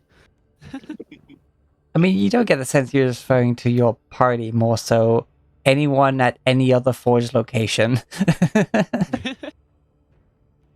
And he opens up this door on the left side of the desk that'll let you get access to the back where the work actually goes on.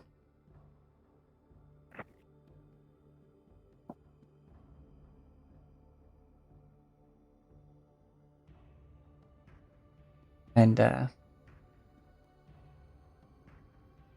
he takes you to one of the, like, there's like 5 like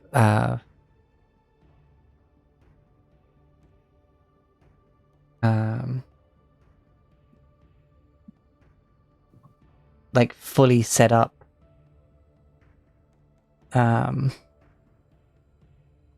forges, and of course then the smithing setup.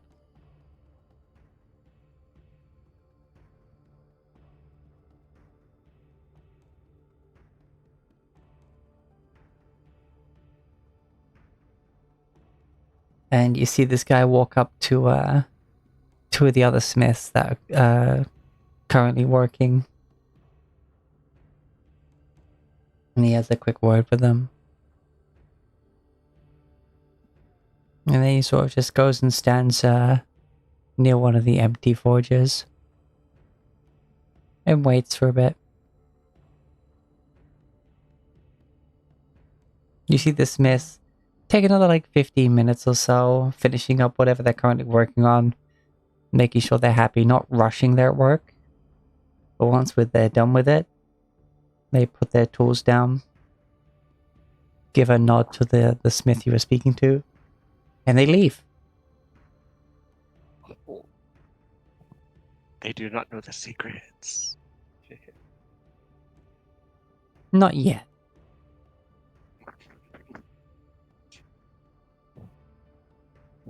But hey, Not a word of a grumble. Just that they know they'll get there eventually. They have respect for this person that has this knowledge. And I'm gonna go get a drink. Like, alright. The forge is yours. There was only a few more hours before they were done for the day anyway.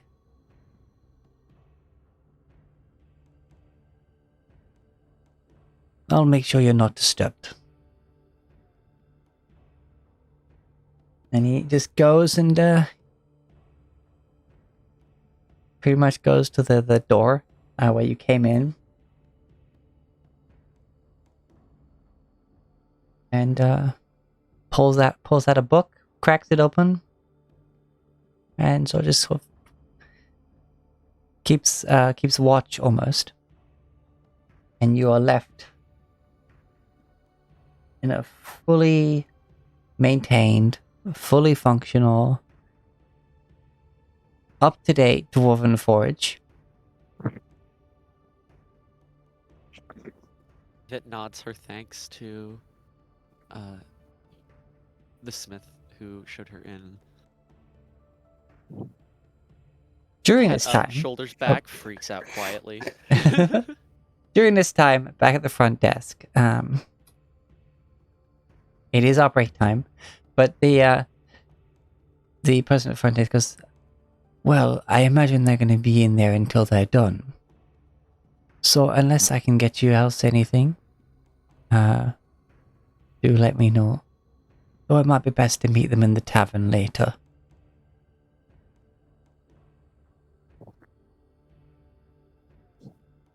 This map is what you fight Wolfen forward. I was thinking the exact same thing of Oh, jeez. just Skylar's playing with Dwarven Forge now. Okay. Alright, so I guess you asked for the spikes. Yes. That is 2 silver each. All right. So what do you get, like 8? So that's 16 silver. Well, 6 silver. That'll be 8, so that'll be enough for 2 tents. Which I think is what we use. Yes. Yeah. So Dubrick would pay it. And they're like, desert spikes? Yep, there you go.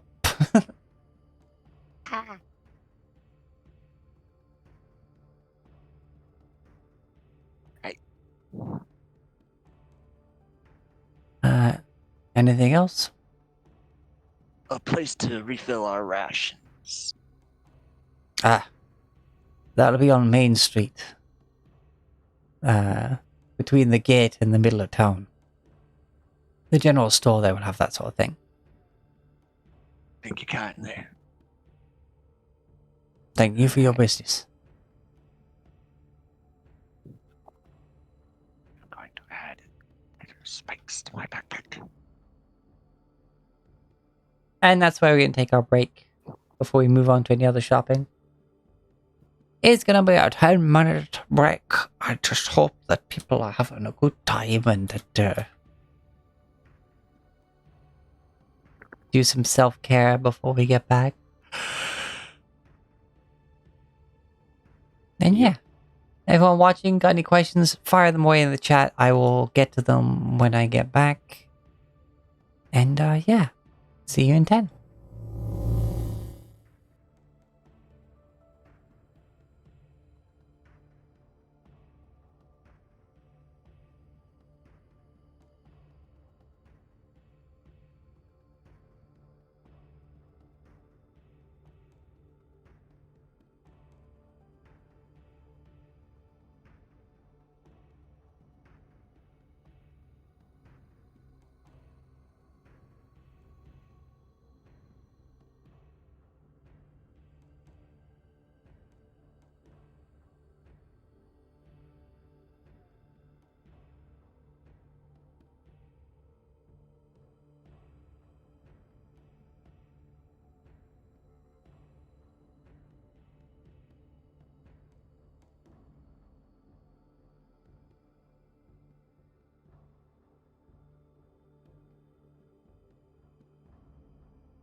Welcome back, everybody. We're back now with the Dwarven Forge episode that is still slightly musical when I feel like I can pull it off. So, welcome back now. I hope you had a good break.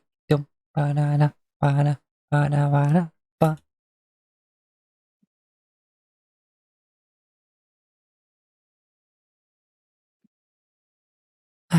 So, you, um,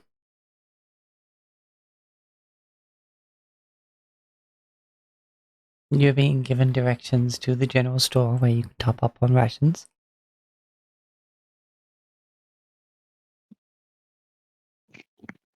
I am going to buy 15 rations. Bring me up to an even 20.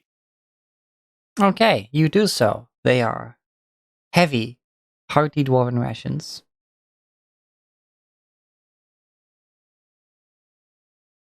And there's like 5 Big silver old for bits of like really peppery jerky. Bread that is delicious, but it's just so heavy. Like everything in there is so heavy. Like you have it and you're like, okay, I definitely have calories to burn. Like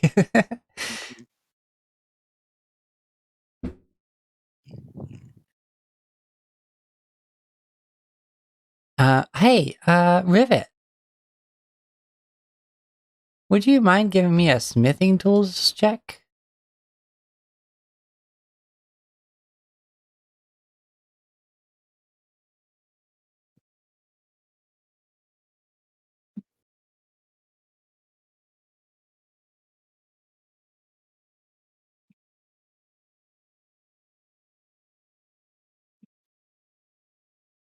No? Okay. I think Sky came back and then had to quickly grab something. Alright. Oh. That is exactly what happened. I ran. I realized rapidly that I forgot my water bottle and sprinted upstairs. Okay. Well, I'm back. Hi. could you give me a tool check for smithing?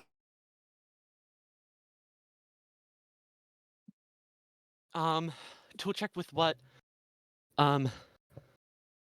Sorry, with what? Ability score. There's not one particularly assigned to smithing in general. Constitution, because it's a long process. You got it.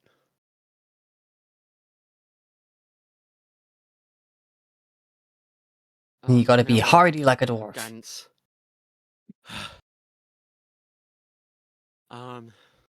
1d4 for racial, 1d4 for guidance. Excellent. Rivet is smithing, so she's gonna flash a genius this as well. 41. Yeah. You said you had like 4 pounds of star metal, right? I grabbed a little extra, or at least that was the plan to. I don't know if I actually got around to doing it.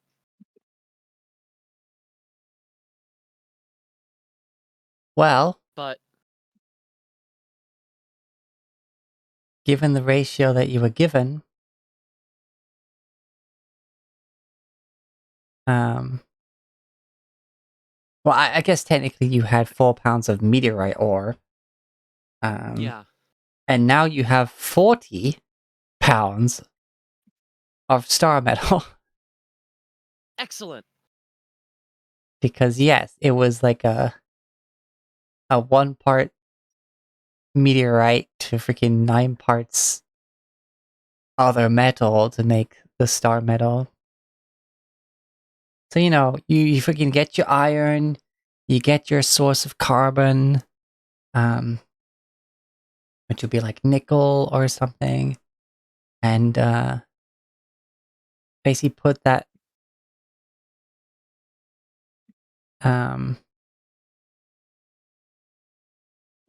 basically you're replacing that bit of nickel with the meteorite ore to give it to make it into this form of steel known as star metal. Mm-hmm. And yeah, you have 40 pounds of it, which is a lot. Excellent. Because that could In make fact, a lot. yeah. In fact, that's exactly enough for what I wanted to make with it, which is half plate. Yeah. Okay.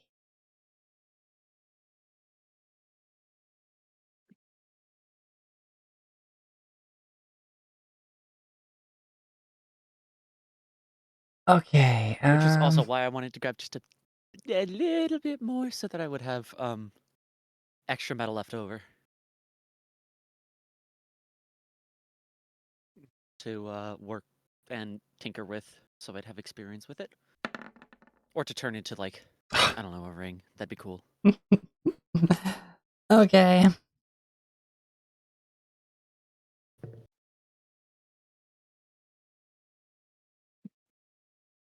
You're laughing.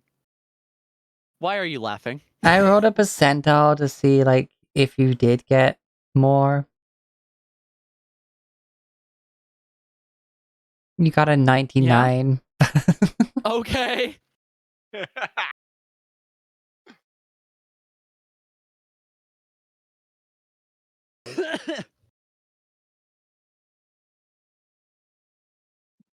How much more did I get?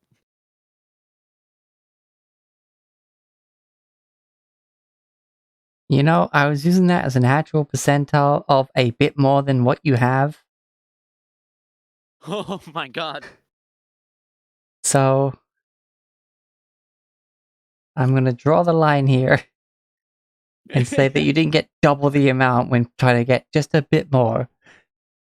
But you did get an extra freaking 2 pounds of it. So that is Total of 60 pounds of star metal 60 alloy. pounds of star metal alloy. Perfect. Excellent. Hell yeah. I in imagine because like fact. as you were breaking down camp, there was some like underneath where your tents were, and therefore you're like, oh, okay, yeah, grab. Rivet had to sleep on it and made a mental note to grab it on the when she broke down in the morning. Broke down camp. And yeah.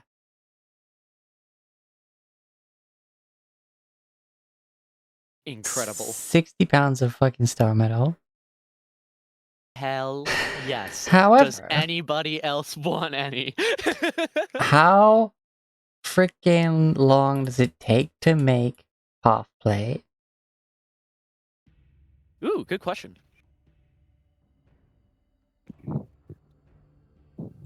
Probably not as long as full plate, but still. But Tis. Um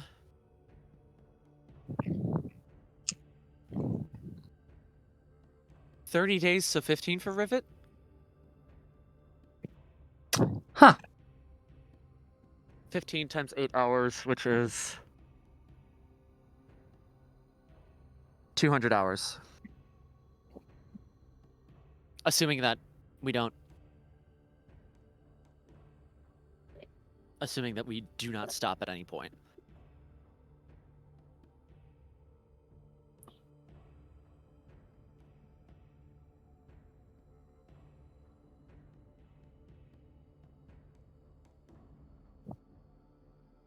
Huh. What do you mean, huh? I was gonna be like, okay, like I was gonna be like, okay, so how long does it take to forge a full set of plate mail, and why is it only 2 weeks for Rivet? Like, 'Cause Rivet. yeah.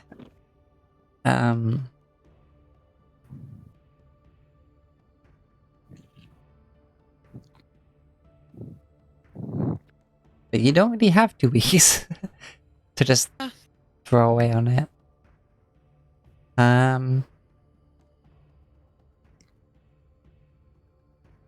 Also, the freaking handle on your freaking adamantine hammer is really nice in the hand. Just as like it's just like a good. It's got to just like you were using basically a weapon before, but you're like wow, okay, for this is definitely made differently. Like there's definitely more attention to the shape of the handle for such like precise work and keeping a good grip on it, for more than just smashing something. Like Mm-hmm.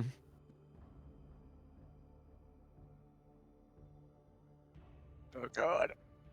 it is a bit heavier than your other smithing hammer, but you can deal with it. Expected.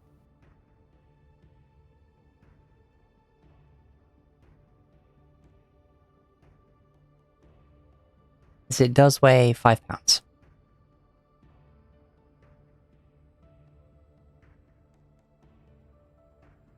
Still manageable. Rivet Rivet might have the lowest strength in the party, but that's still 16. Jeez, you have the lowest strength at 16. Yes. I'm wearing a magic item, so Yes, I know. That's why. Yeah, you're What's- cheating. No. yeah, No. What is Blix's strength? oh got a yeah, good point. probably lower. Blix is part of the party. Do not exclude her. Mhm. Blix has 17 strength. Strength 27. What? Jeez, I think that's higher than me. 14. Blix has 14 strength. Okay. So Blix has the lowest strength, and it's still 14. Yeah. This is a swole ass party. Well. This freaking.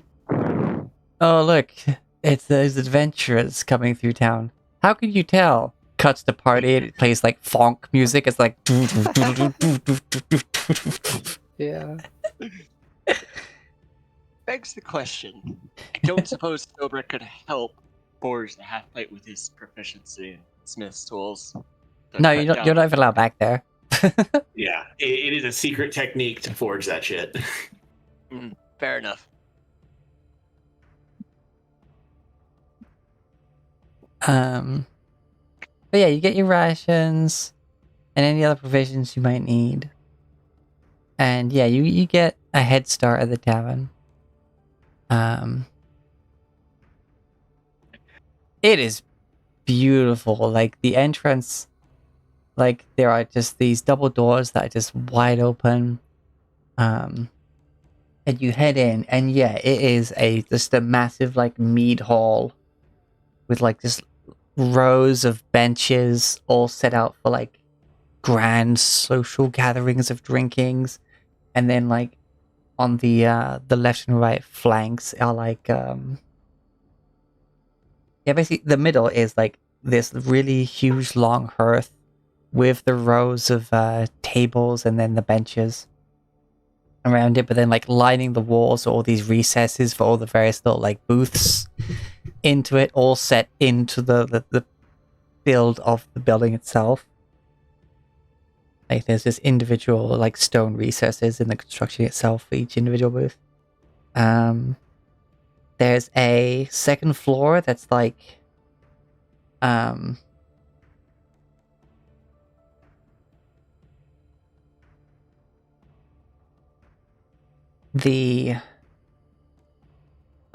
so the bar is on the back wall, like directly in front of you as you come in.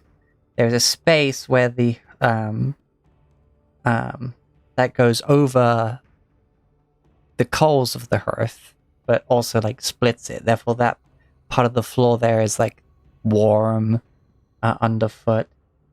But yeah, as you come in the doors, the exact width of the doors is the exact width of the path heading to the bar.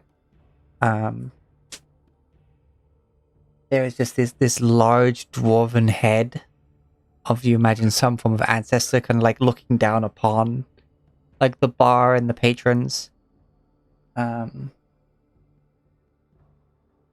either side of the bar is these curved staircases that go up to the upper floor. Where it's like in the Yawning Portal, where like it's like not a complete floor, so you can like look down like at over the lower floors. And you see then beyond that the stairs up to the where there's finally a ceiling proper, which would be the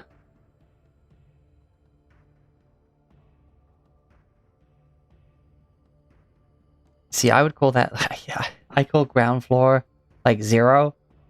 So to me it would be second, but then some people would call that still the first floor, even though to me a floor is like something you have to add on to the base level, but still 2 or 3 depending on which way you interpret floors. Like the stairs for that are like in the walls, so it doesn't like mess with the layout of the place. But of course, you know, you've not gone up that high yet, but that's what you see from the ground. That these curved stairs that head up to the second floor continue on into the walls to then head up to the where the rooms are.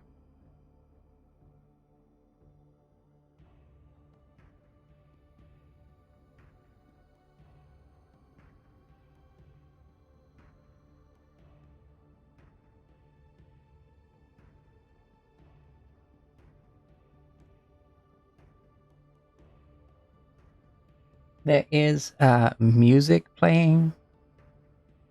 It's very traditional dwarven music, but like for their revelry, not for, you know, paying respects, not for war or nothing like that. It's just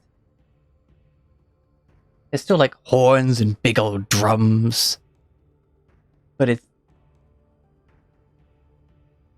makes you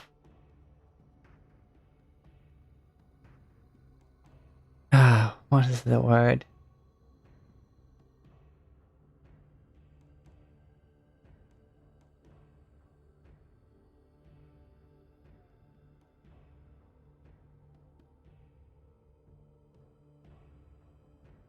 Like it's pumping you up kind of music, like spirit lifting, but in a very like, oh, stand tall, be proud sort of way, you know.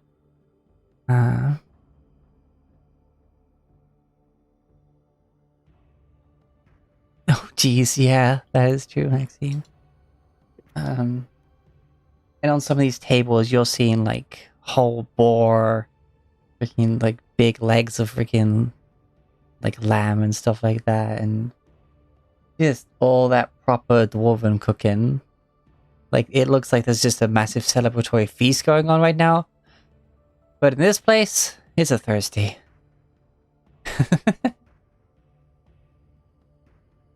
And at the bar, with warm, welcoming smiles and a big, curled up ginger mustache and a matching beard, and like their beard comes to a single bind at the bottom, and the shape of the clasp around it looks like a tankard.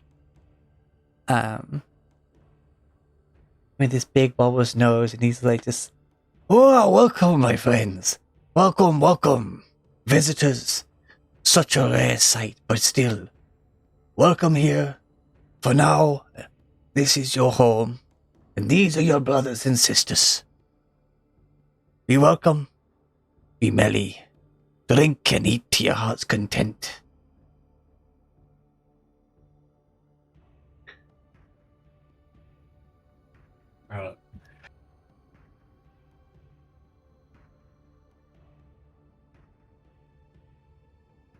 Griff does a smile, nods, and will respond in Dwarvish. A pleasure to be here and make this a home for as long as it's needed. I am Golan Ballowgut. Well met to all of you.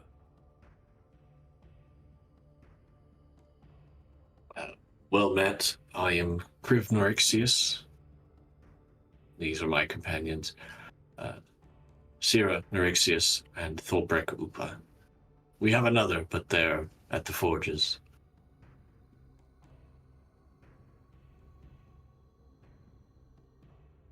Oh, and Blix Fascatel is the automaton over in the corner with their nose in the book.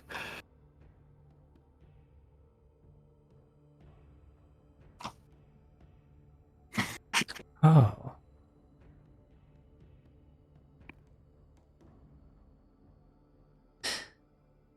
Well, at the forges. Interesting. Well, I'm sure they're enjoying themselves. Hopefully they don't work themselves too hard long into the night. The night is for revelry. When not in times of war, of course.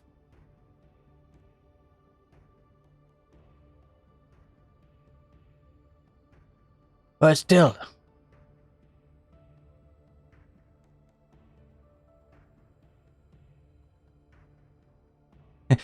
Sophia's sat the other side of the door and is kind of like sat staring at the door, slight sad puppy vibe, like, oh, what, where, why am I not allowed in?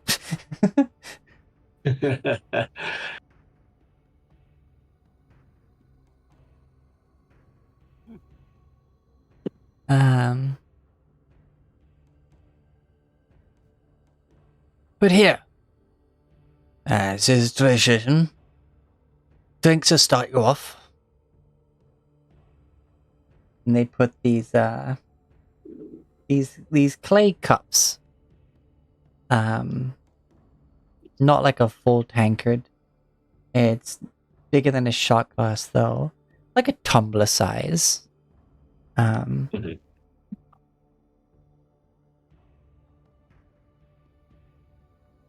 And he pours out this steaming drink into all of them and puts them in front of you.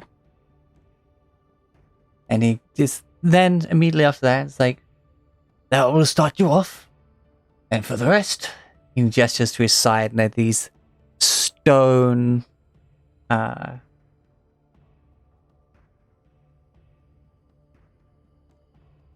carved in places, written in others, like the menu.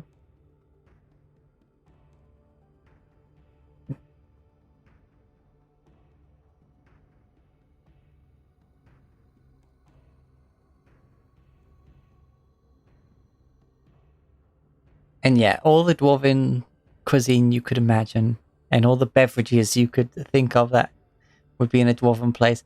There's a severe lack of wine. Of course. But there's all kinds of ale and meads and ciders and other heartier drinks.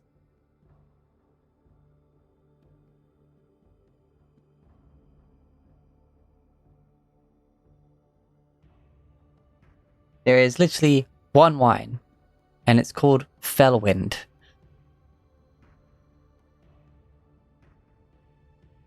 But anyway.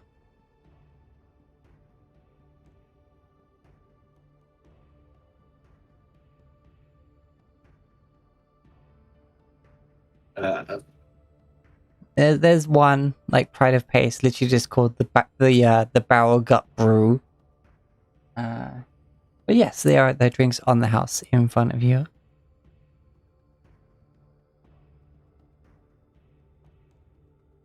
He pours himself one, and then just holds the cup up to you.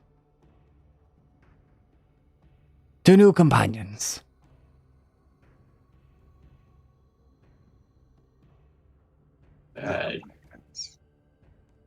Group will say from Dwarvish.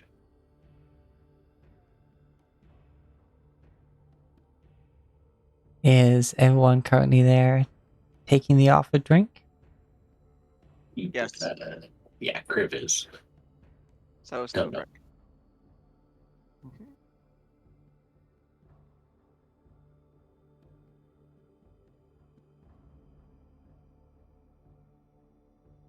Will Syrah accept the welcoming drink?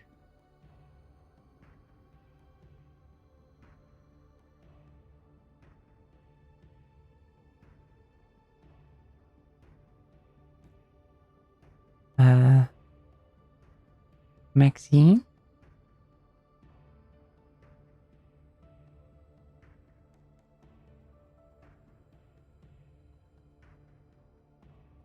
Maxine.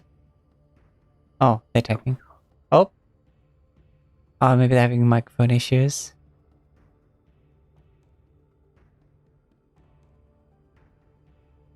Oh no. You are muted.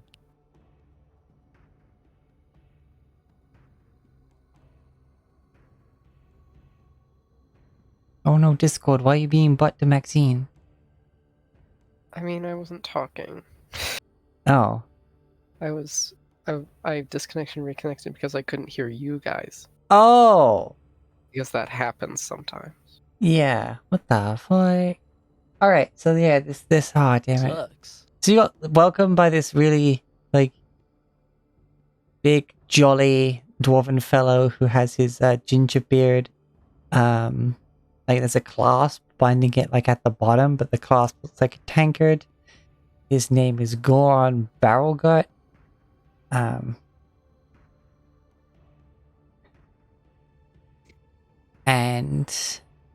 he basically just welcomed you to say that, like, you know, for as long as you need, this place is your home.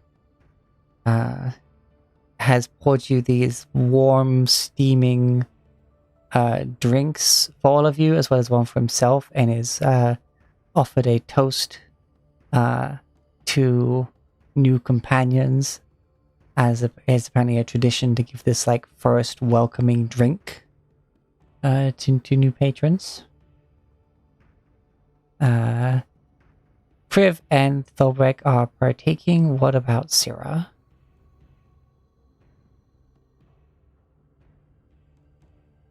I don't know.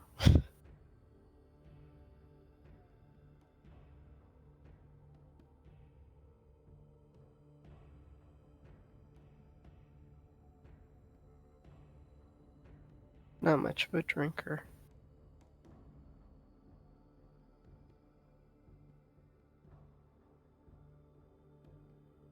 Aye, well, worry not. I'm not handing you out the hard stuff to welcome you.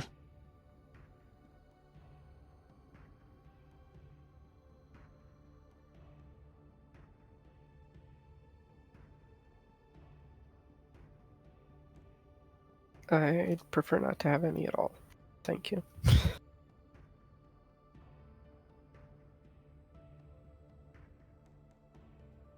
Alright, he takes your cup and puts it to one side, and he gets a different cup, and he pours it. This is also looks warm and steamy. It's like, warm apple juice?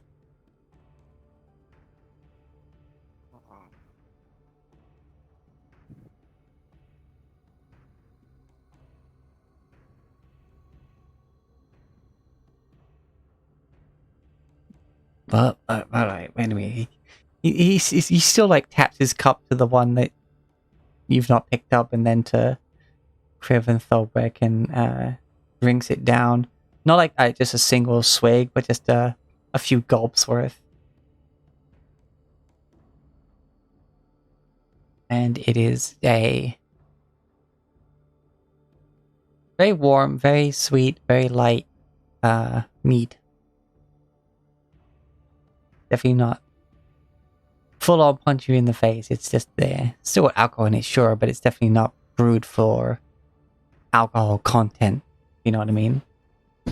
Yeah.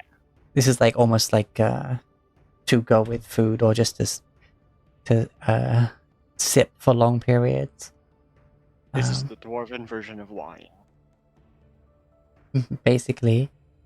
But yes, he still leaves the cup of complimentary warm apple juice with 0 alcohol in it for Maxine. I mean, for Syrah. Got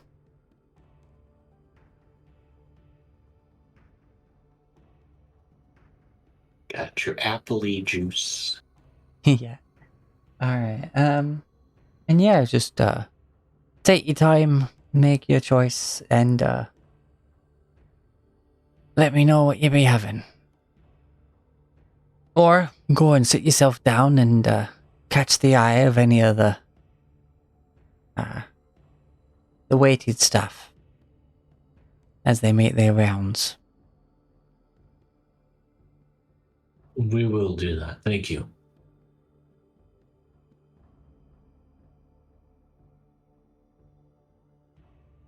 This is a very respectful establishment, as much as your observations during the evening would notice, some light flotation.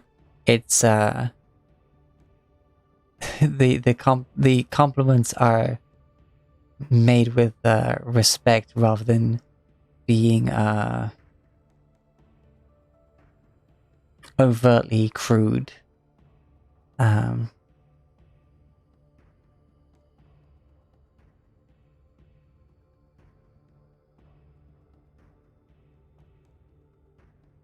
As this is not a place for that. This is a tavern and an inn. And an eatery.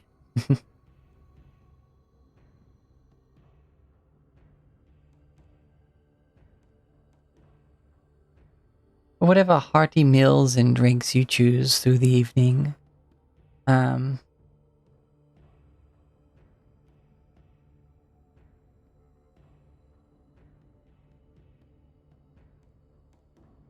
This is definitely more of like a richer society, but this place is for travelers, therefore there's not just tons of gold being thrown around all over the place.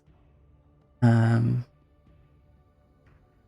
meals, the drinks, and the stay.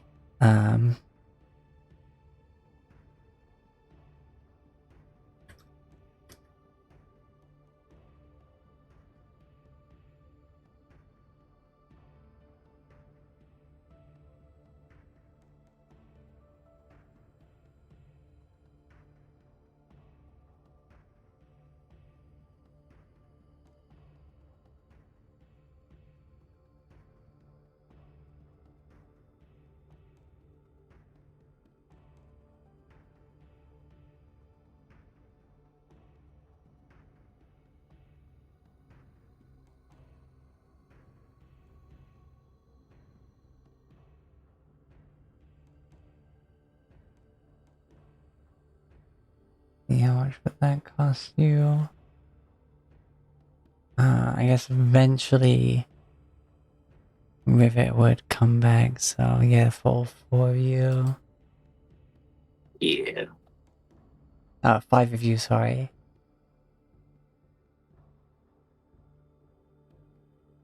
Yeah.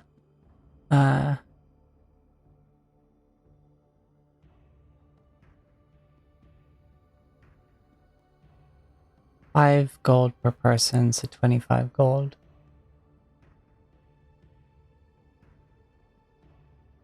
Including breakfast.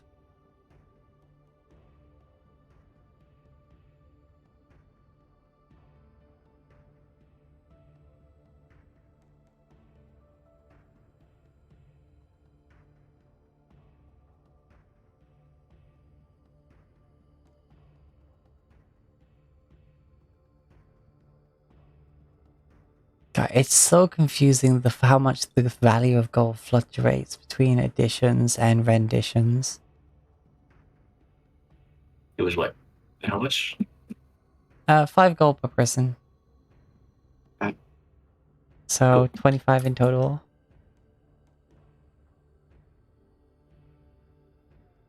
I forget, do we have a party fund?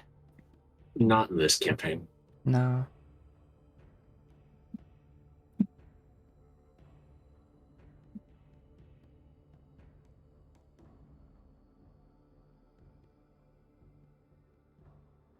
And everyone deduct 5 gold individually. Yes.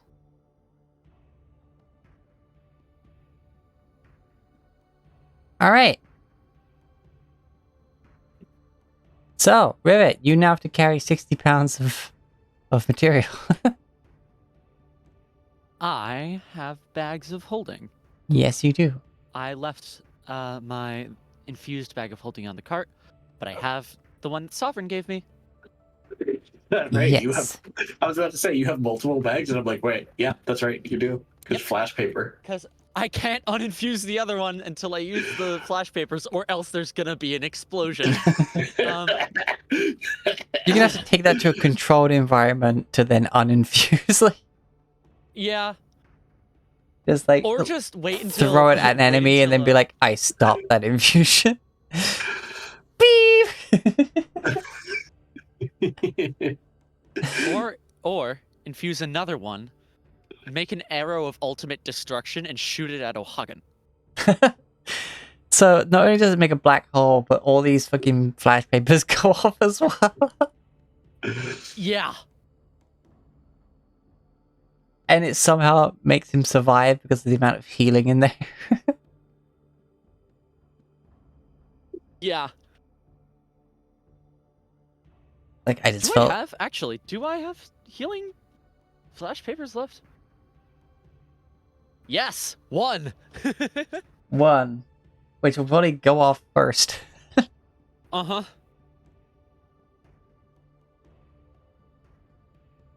Anyway. Kitty wants out? Okay.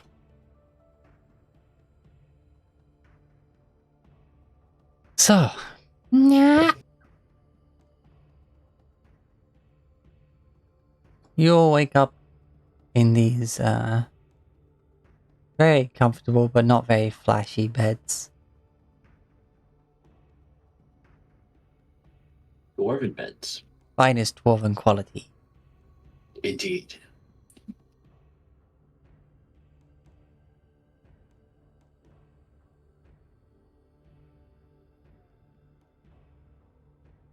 The most honorable night's sleep you'll ever have. That's the Guaranteed. motto. Wake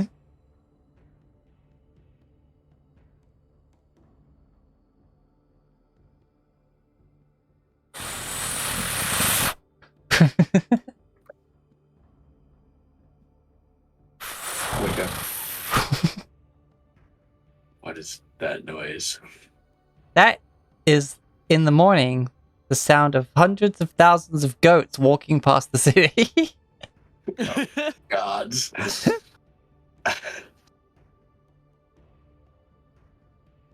They done got goaded.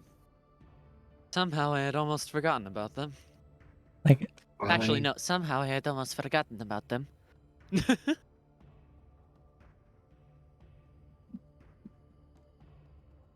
did not. which given the amount of a day's travel, they move just enough that you'd have to go like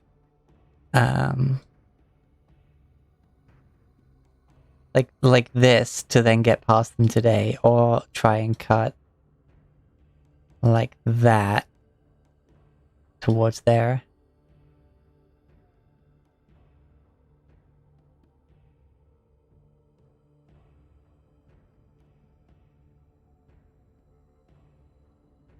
Sort of thing.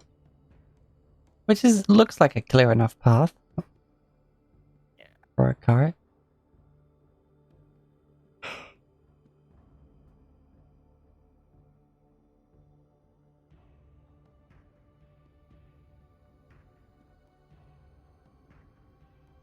Alright, anyway. You wake up, you get your breakfast, and there's a lot of it.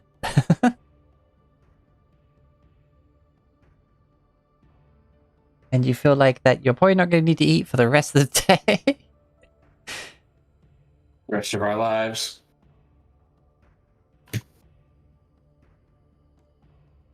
They bag up some of the leftover bread and smoked meats for you, because they don't want it to go to waste. And you get baggies of breakfast. Which is basically the equivalent of a day's ration. Or at least the rest of it that you haven't already eaten. So for today, you don't have to count off your ration.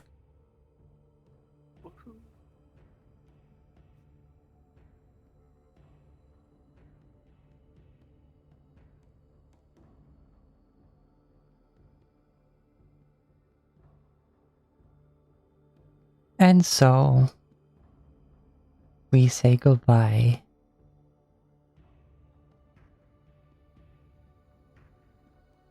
For this wonderful, wonderful place. And the goats. So many. So many goats. Vogelon. Anything else before you leave town that people have thought of over the break that they might want to get a hold of? Can't think of anything particularly. Okay.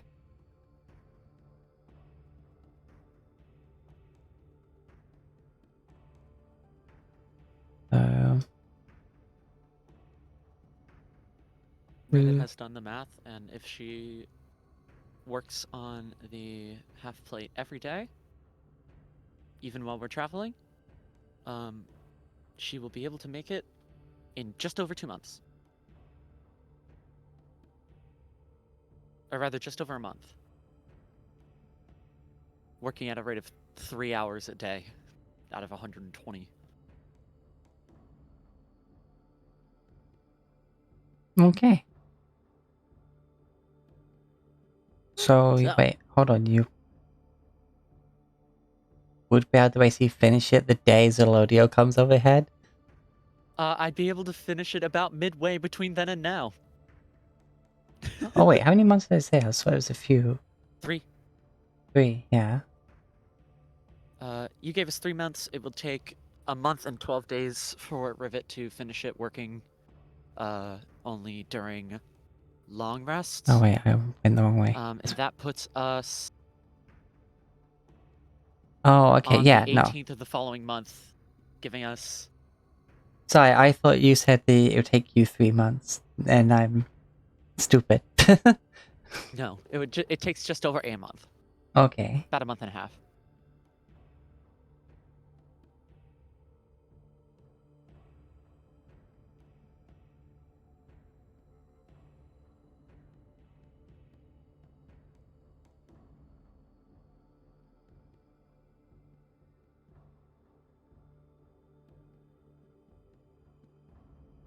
You begin your travel.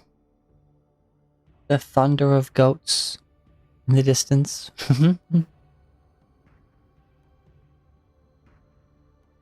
Wild. That table was wild for that being the nat one. Really funny. Hilarious. I mean, there is a lot of mountain for those goats to spread out on.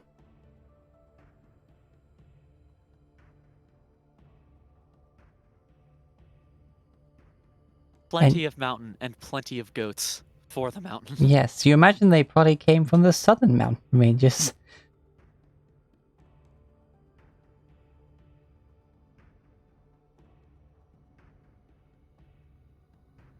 They're heading north for the winter, where the hardier food still grows, because it has to deal with harsh freaking conditions the whole year.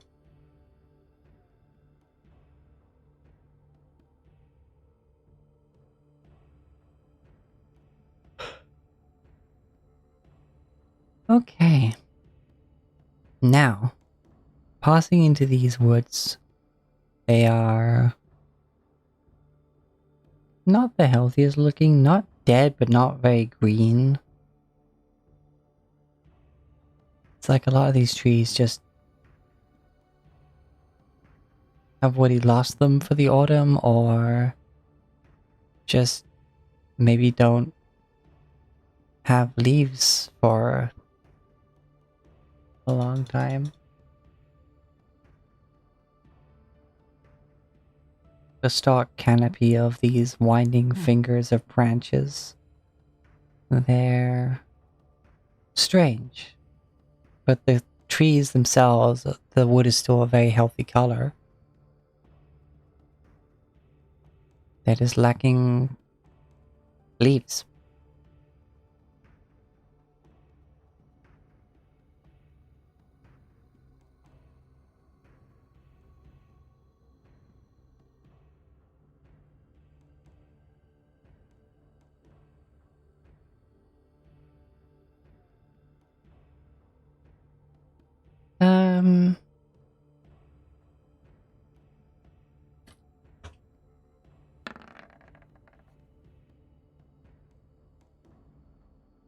Okay. Nothing seems to happen tonight. Your watches go through peacefully. Nothing peculiar happens.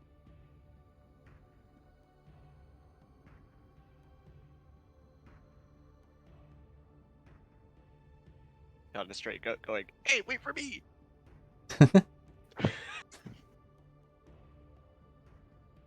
With a sandwich in his mouth. Sorry, piece of toast. Yeah.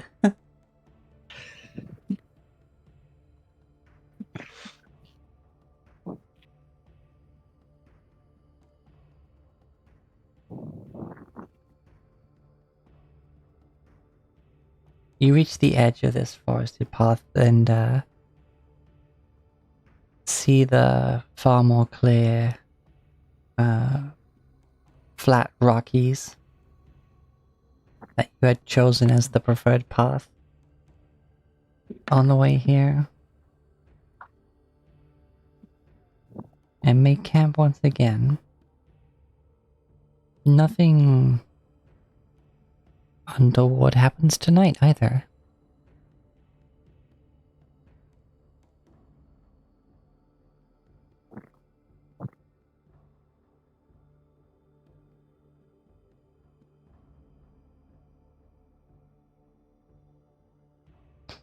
And as you approach making camp on the third day, you see the path down back into the sands that you had mostly subverted.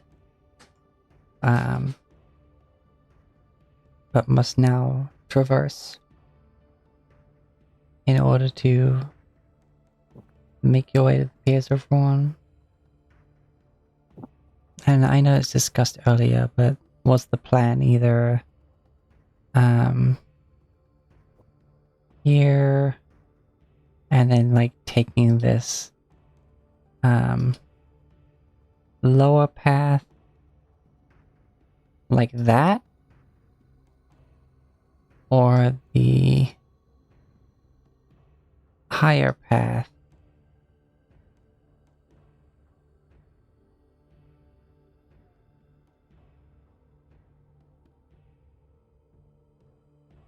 got to get a deep boot on the way there.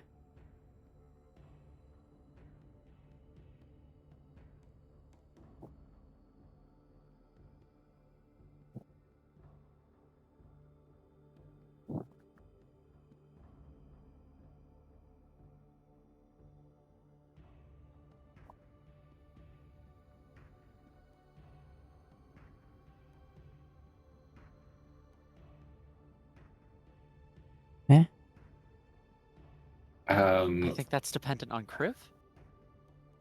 Yeah, I guess we're gonna go to Deep Root.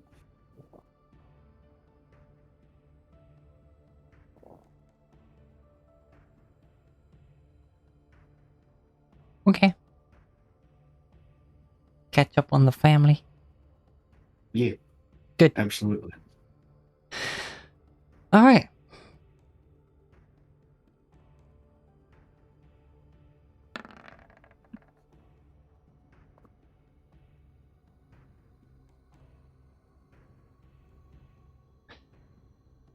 I would like First Watch to give me a perception check, please.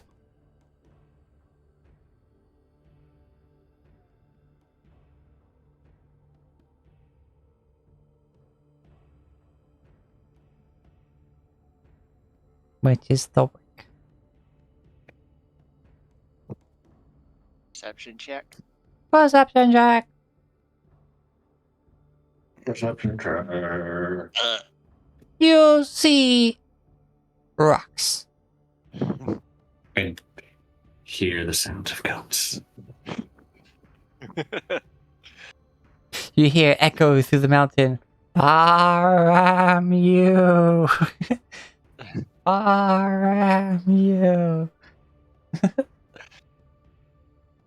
Dishonor on you. Dishonor on your cow. Then out of nowhere, just Ricola. God damn it!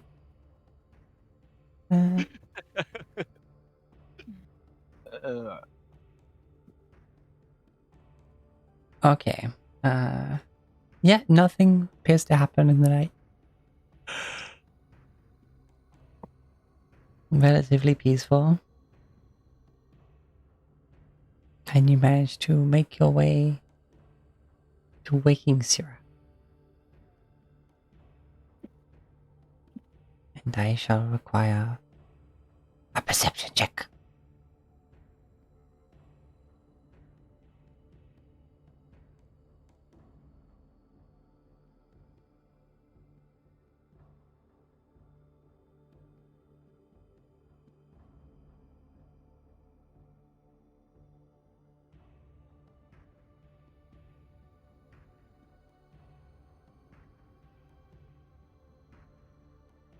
A perception check from Syrah, please.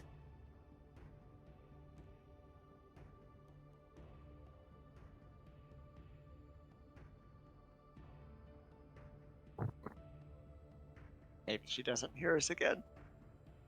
Maybe.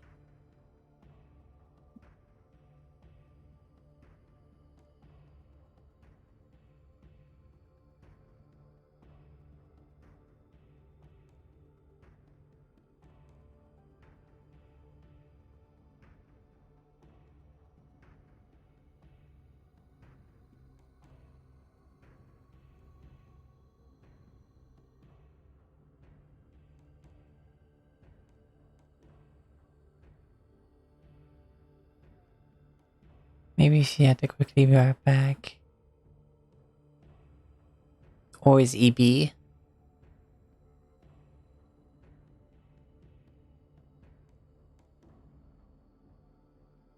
Also, I hope people in. Oh, your EB? Oh, okay. Yeah.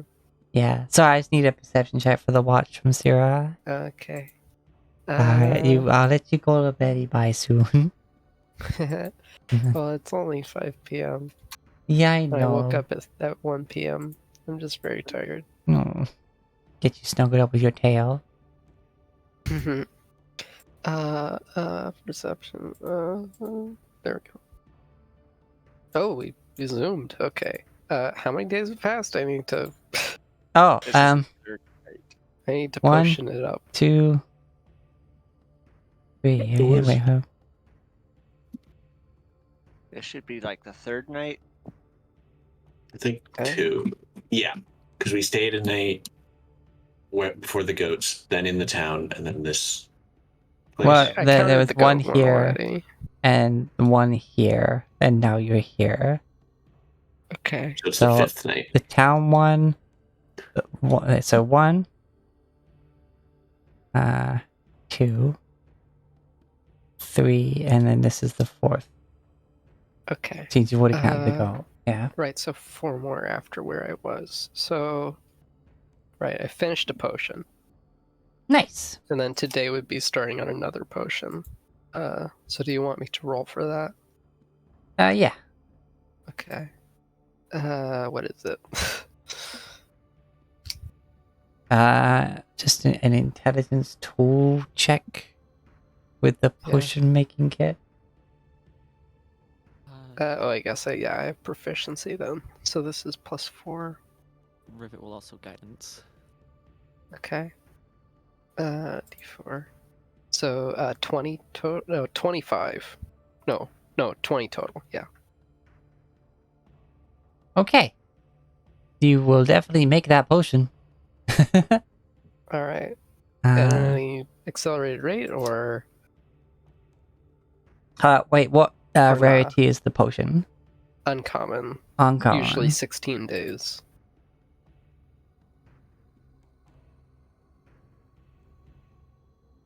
I'd say for 20. Flash of genius. Flash of okay, it's now 26 total. 26 total, yes. It's now 12 days. Okay. Yeah! Okay, and this would be the first day of that. Okay. And my perception was a 10. 10. You see the potion kit that you're currently making stuff with. Okay. Let me just add a... And generally just like a nice view across the cliff tops and across the sands and...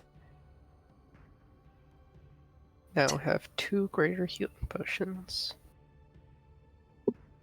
Okay. Guess I'll start working on a enlarging potion this time.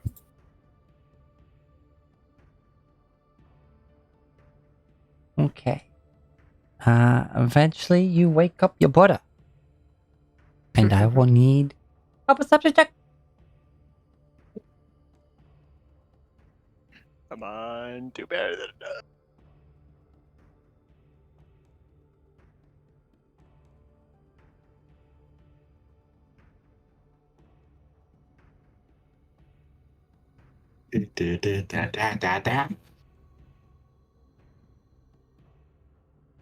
Nope, I fall asleep.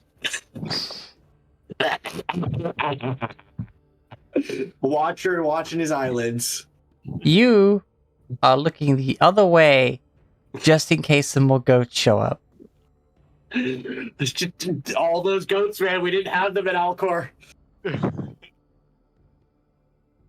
And you start thinking, how many goats was that? So you start counting in your head. And then you fall asleep. Just like, man, I bet all those goats we could make an army and take down fucking Ohaki. Wait, hold on.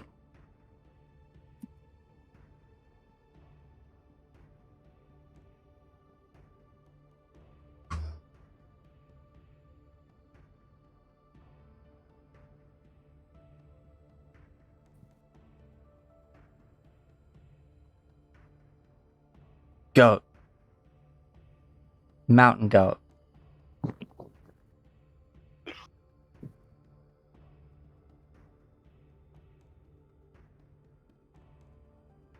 Plus 4 to hit.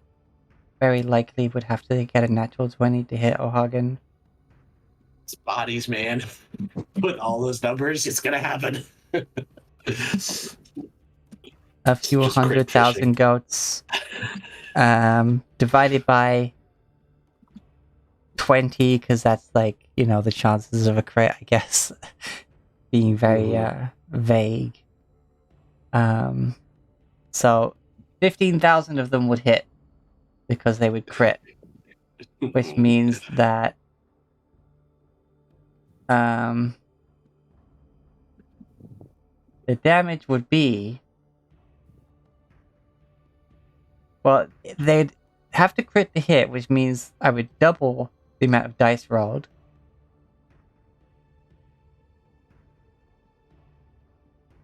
So we would be rolling. Please don't try and virtual dice this.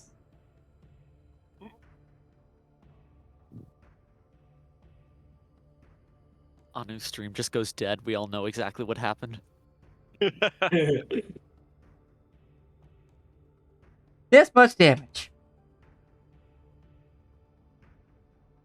Now let's see if I can roll it.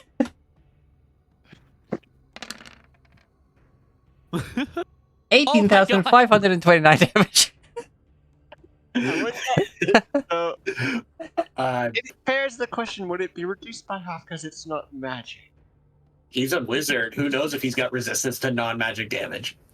Very true, very true. Regardless, that would still be 9,274.5 damage. Yeah. Feed him with the power of friendship and also these goats we found. You just cast fucking 9th level gate and just all these goats come through. It's the scene from Infinity War where we're just standing there and portals begin to open behind us. It's just an army of goats. God, now just imagine all It would these be a goats in the well-deserved death for superhero him, I think. costumes. It's like the Thor goat, the Captain America goat, the Iron goat. Like, No. Rivet's got to be Thor. She's got I mean, the freaking true. lightning and the hammer. so you'd have the Doctor Goat. You'd have Goatman and the goat and Thobrex, Hulk, Yeah. strong and green. I mean, to be fair, I guess Blix would be Iron Man. It's made. Or I mean, Vision. Wizard. Yeah, Vision, because they're the automaton that uses sort of like magical powers. Sierra would. I would almost vote for Hornet because of the flying and the bolts that she shoots out a lot. I mean, let's be fair. Sarah is Captain Marvel. True. Yeah, yeah. Yeah, Thobrex, Hulk. Kriv is Captain America with Got my extra shield. magic powers. Got my shield. Got your shield. You've got, because he can carry Mjolnir, so he'd have a magical axe. So that is also Thor's other weapon. I can't remember the fucking name of it right now. Stormbreaker. Frick. It is Stormbreaker. Yeah, of course Ironically. it is. Yeah. Freaking Rivet Shield. We trade shields mid-fight instead of trading weapons. Yeah. No. Give me the big one.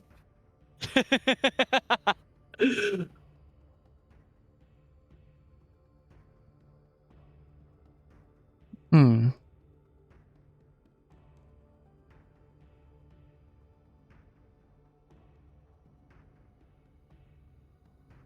Yeah, no, that works out.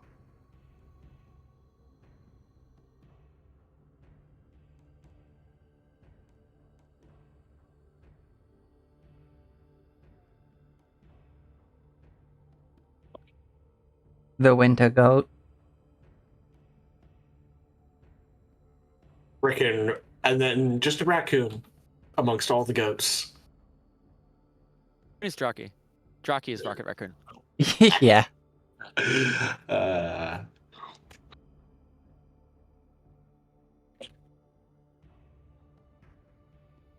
All right. Anyway, Brain, stop filling in the gaps there.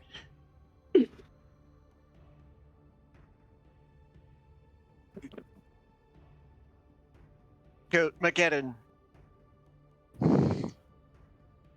Go Avengers! Assemble. Avengers and goats. Yeah.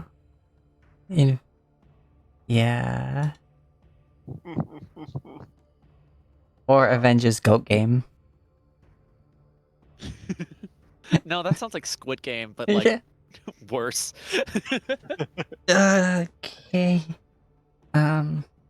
Right. Yeah. You wake up and you find that Kriv is asleep again.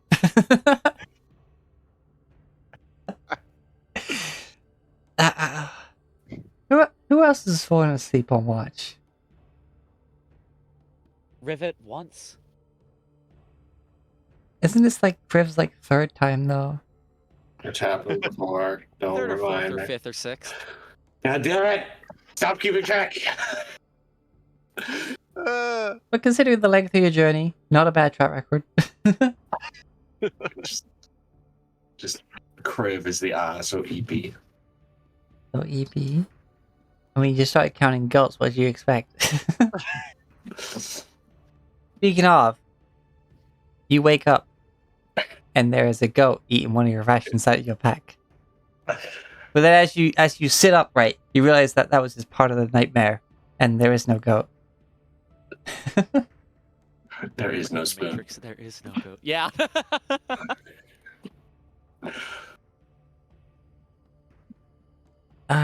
Okay, right.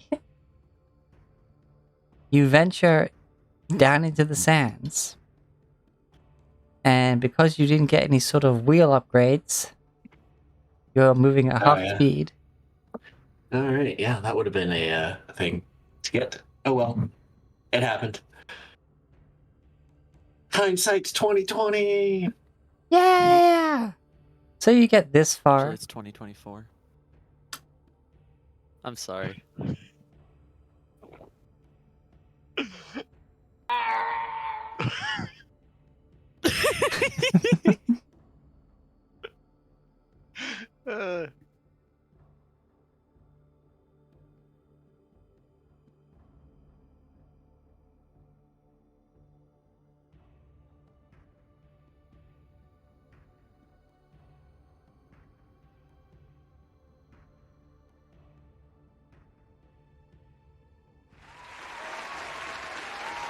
Skylar, everybody. Thank you. Thank you very much. But no, I think the more deserving sound effect for that was...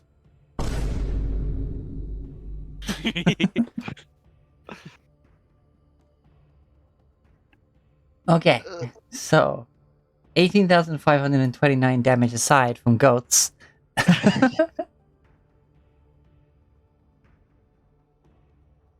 Which is a very loose estimate because, of course, there's no guarantees of those crits.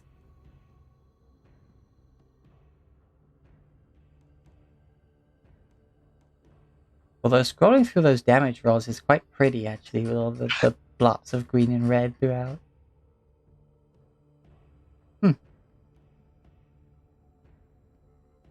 You proceed to hear.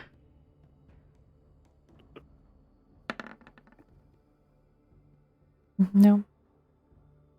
One more day has happened. It's quite hot here. Oh, joy. Thankfully, not as windy at the moment.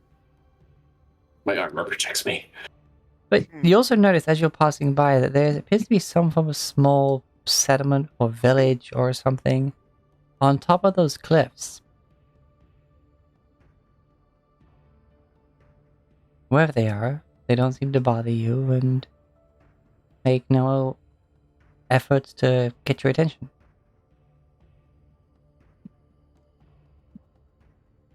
Yep. The old, you stay over there, we'll stay over here.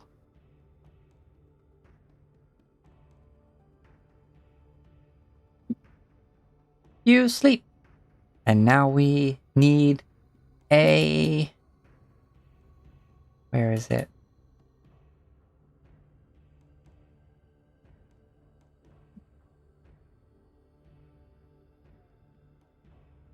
There it is. I need a D100 from somebody for the weather. It's Thobrek's turn. Because it was So back to Rivet, the me, weather. and Syrah. All right. Let's go. 24. 24. Still low. But not terrible. Wasn't the one that summoned the horde of goats.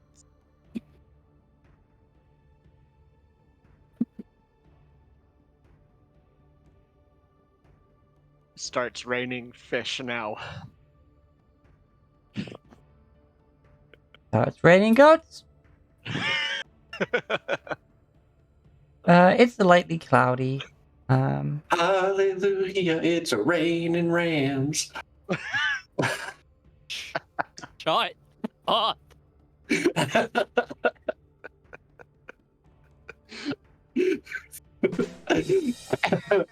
Shut up. God, the ramifications of that would be insane. Stop.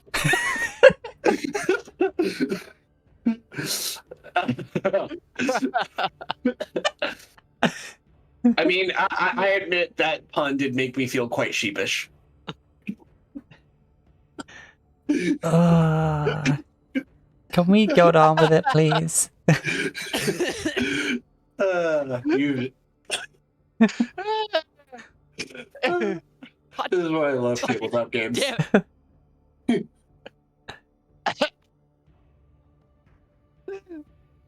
Okay. You get this far because slow. Well, slow for us. Yeah, you're still traveling twice the speed everyone else would ever do. With our conditions, yeah. Magic barbarian that just stands there and be like, fast! Freaking 11. You see a huge, grandiose tower to the south of you, which just sort of dominates the landscape. Yeah. And some form of Gotcha.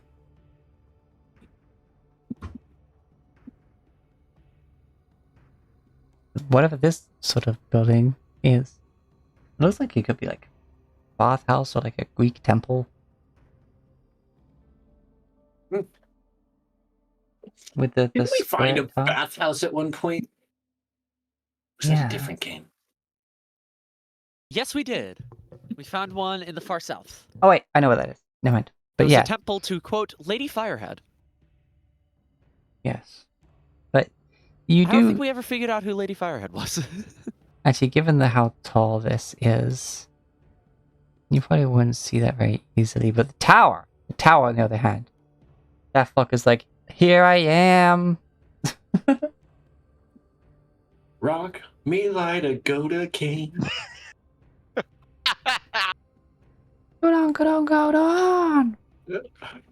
Her goat? I didn't think that one through. I just went with it.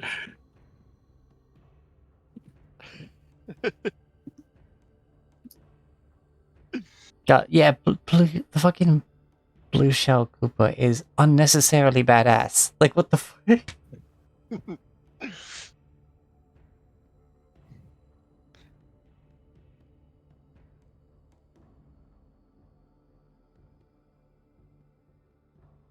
Doesn't it also literally turn Yoshi into a fucking dragon? If he consumes one in one of the games. I think that was the blue shells. I don't remember.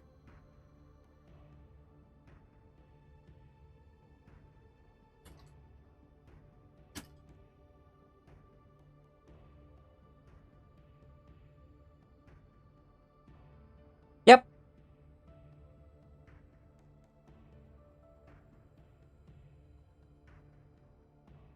Yep, they give Yoshi flight and fire breath.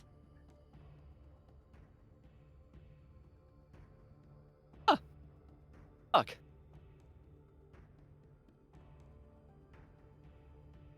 I need a D100 because now I've been doing percentiles on whether or not something else happens in the night because it was getting too frequent. Well, Rick just did the weather percentile, so I think it circles back around to Rivet again. And then it's me and then Syrah. Get yourself a D100 and throw it on the virtual tabletop. 31. Hey, Oh, we're oh, on an oh. upward slope. 31.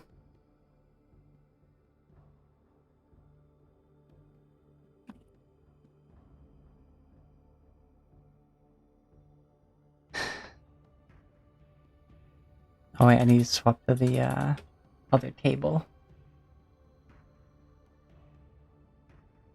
Aha.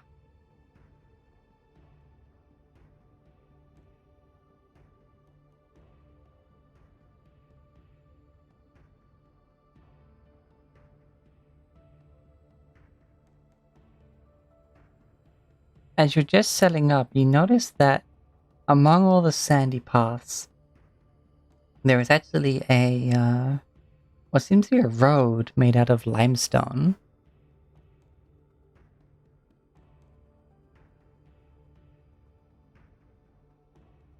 Making your travel a bit easier. You managed to make it just a little extra distance. And find that it leads to, a small house built into the cliffs.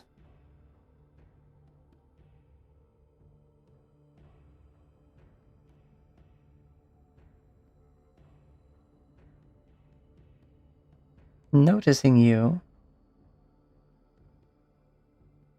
an apparently human figure emerges.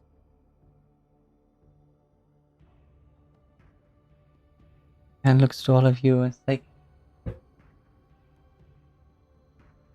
oh,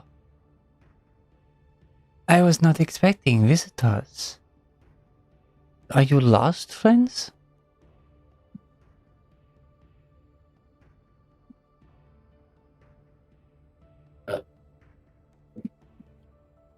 What's this person look like? They're a dark-skinned human with mid-length black hair. They have a nose piercing that has a chain that kind of goes down along their cheek and then curves back up to connect to an ear piercing. They're wearing like very light, airy, red clothes that have some silver woven into it along the edge of it. No shoes, but there's like a couple of toe rings and other small bits of just adornments.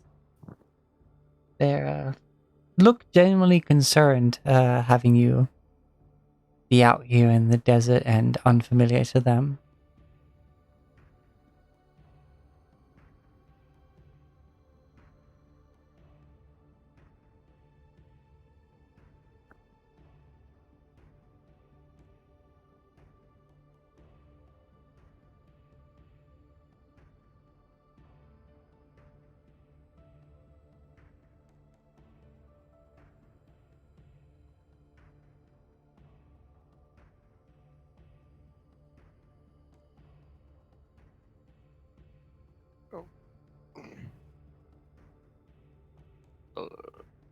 We're just passing by.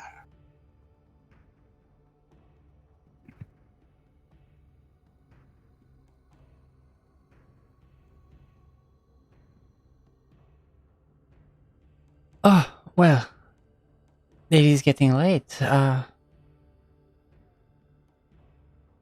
cannot offer much, but I can offer you shelter from the night winds and fresh water. If you would in need of it.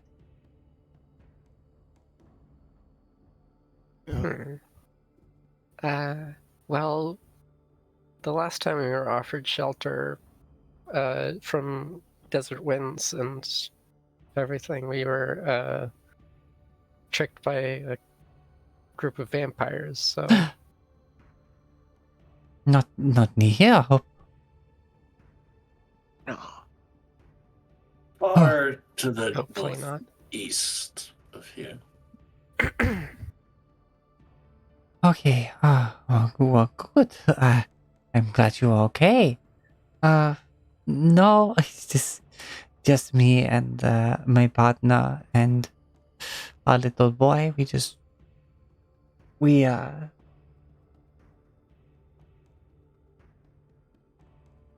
simply live here, gather water through the stone, and it is a simple life, and we want for nothing. Does he look like he's telling the truth? You can make an insight check. I will attempt this.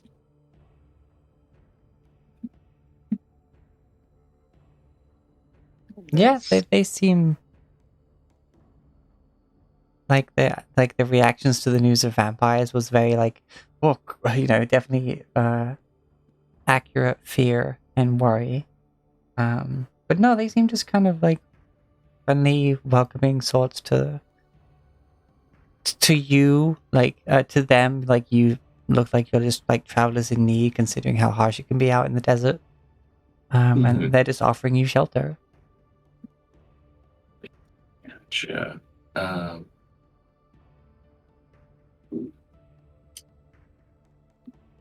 If he's not in position, I think it is. I am fine with seeking shelter. Yes.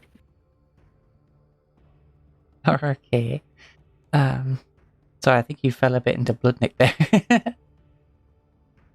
I did. Sorry. No, brain. that's okay. Everyone's getting a bit eepy. I had a headache and took some aspirin during the break. Oh, okay. But I don't. No bother. Just in. I have no beds, but I hope you have appropriate bedrolls and such. We have space. And you see that, yeah, basically they had either a natural cave that's been partially carved out and basically just put a front on it to seal it into like a proper home. In the middle of the home is this large like water gathering tank that seems to some form of underground stream or something seems to be filtering through the rocks above and dripping out into this tank from the ceiling here. Basically giving mineral water. Which they say, like, they offer you to drink, of course, because you know, you have your magically made water, which is fine. But they still, like, offer this hospitality, and they don't intrude into, like, no, the child seems curious about you, but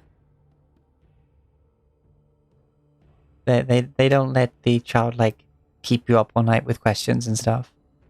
They make conversation for as long as you seem interested, but eventually would just be like, not, you know, be as good a host as they can with the minimal stuff they have. And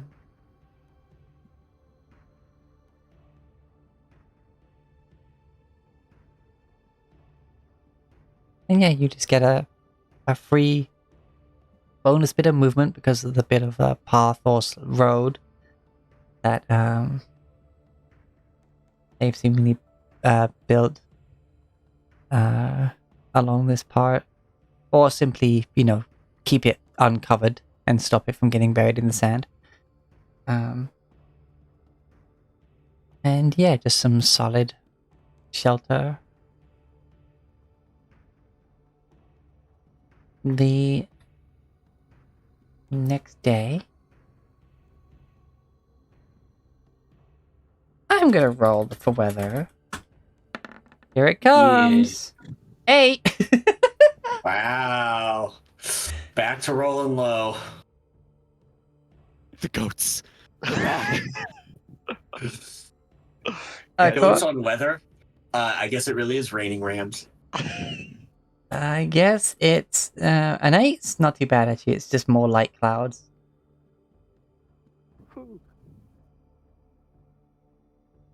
Yeah, the fact that you managed to roll rain and thunderstorms previously, when you need a 5 or lower to get any sort of rain at all, is impressive. Especially because I'm basically counting desert as the summer climate. Like, because light clouds is 6 to 30. Like, just, I can't believe you managed to get multiple freaking rains in the desert. But anyway,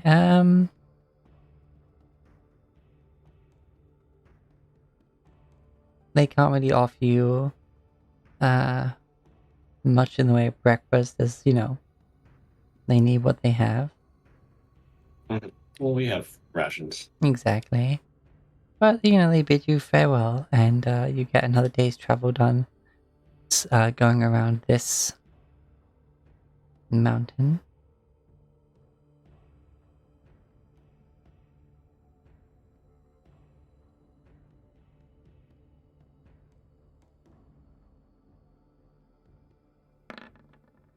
Nope, okay.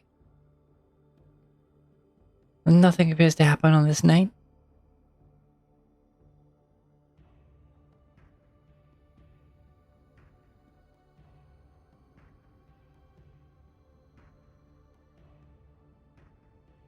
Alrighty. I mean, that's good. Yeah.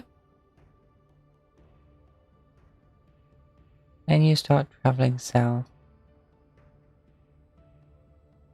And you notice as you pass on this side of the mountain that there appears to be some strange rock formations like spires in front of what appears to be a large cave mouth. And it's now from this angle, seems you've come like up a bit, that, you know, you do see the building on the top there.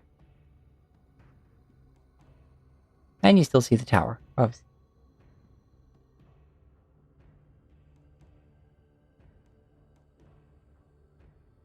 Although from this distance it is getting a bit like heat hazed and blurry in the distance. And as you keep traveling for the rest of the day, you end up here. Let's see, does anything happen tonight? Nope. Your travels continue to be peaceful.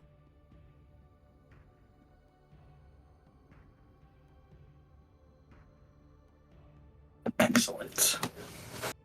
Boop. You travel along this wide path. Cliff to your right, cliff faces to your left. Here I am.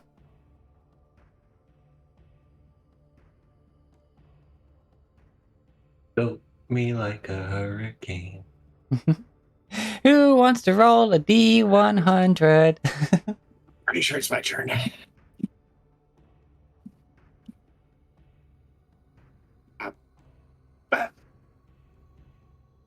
There we go. Some high roll. 82.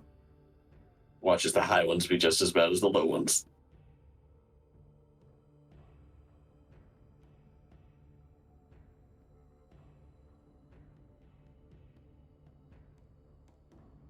As you're setting up camp,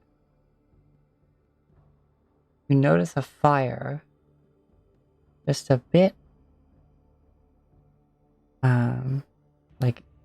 like here. You can see them off the cliff quite clearly as the sun is yet to fully set. But you see what appears to be a couple of cyclopses cooking a zebra on a spit like you would a pig.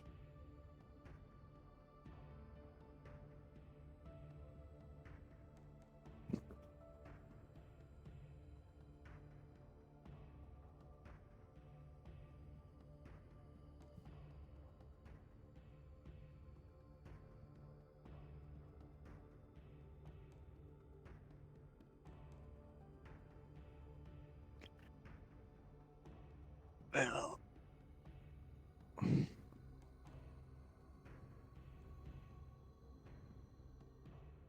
that's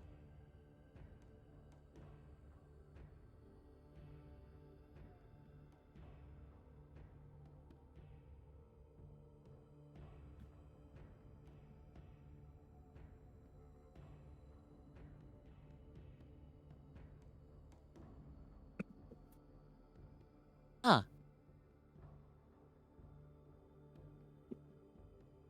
Disconcerting.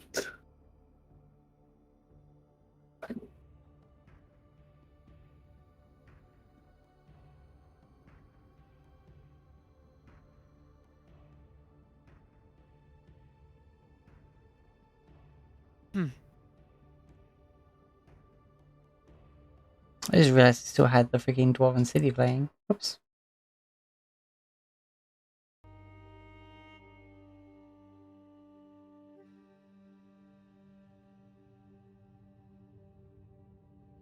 And because you have seen them, I am going to acquire watches.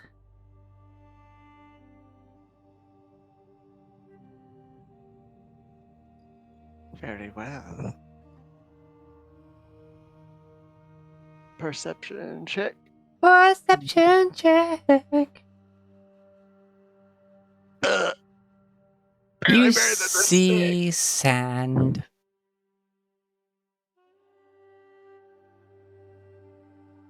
In fact, you managed to like lose position of where that fire was with the Cyclopses.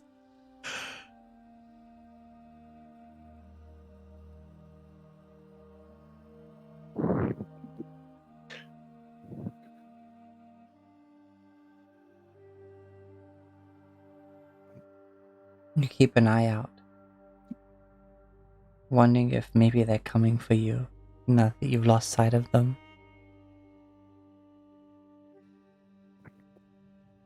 And eventually,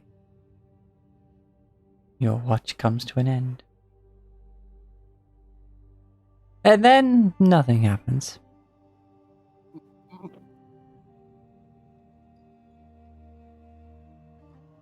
Terrifying.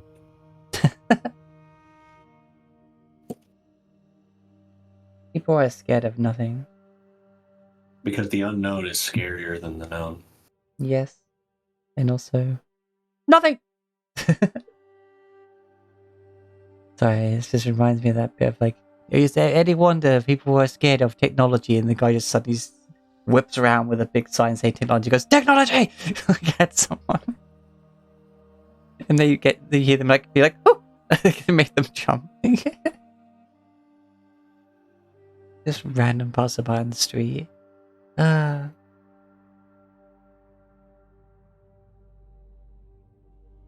Alright, I will need a Syrah roll. A Syrah roll. Like a cinnamon roll, but somehow cuter. Oh, oops. I closed the tab. Ah!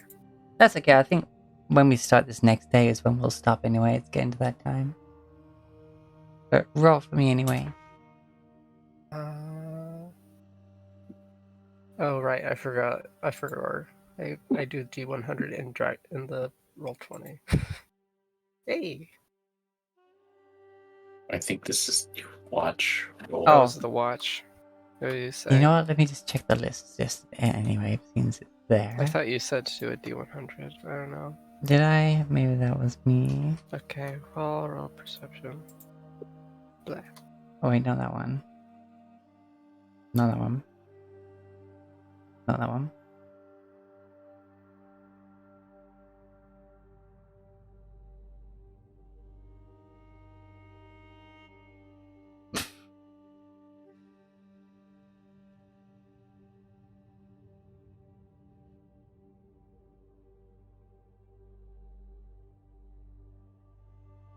$14.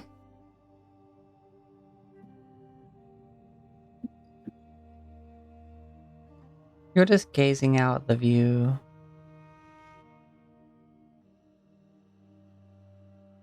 And down below,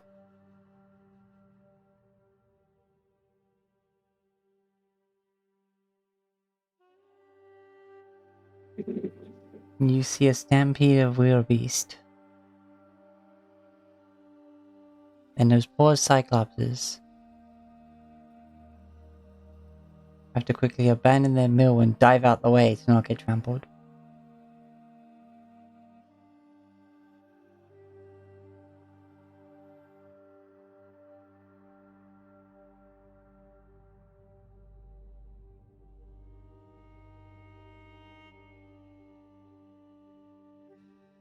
And now it's time to wake up the crew.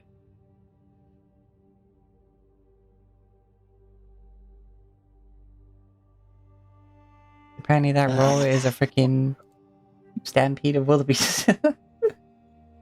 Alright, let's make a perception check. Can you do it? Oh my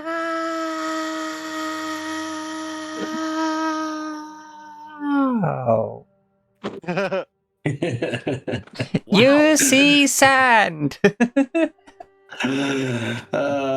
not good for But my at skills. least you take awake and stay awake. I mean, don't take awake. Well, whatever. You take awake, you apply it to your face and stay awake. Anyway, that's going to be us for today. We'll start off this next leg of the journey next time. Hope everyone had fun. There was a lot of travel, I know, but still, the first half was pretty damn fun. I really enjoyed making that whole, like, you know, a mythical smithing hammer from these dwarves is like getting a Rolex with the freaking certificate of authenticity, signing for it, etc.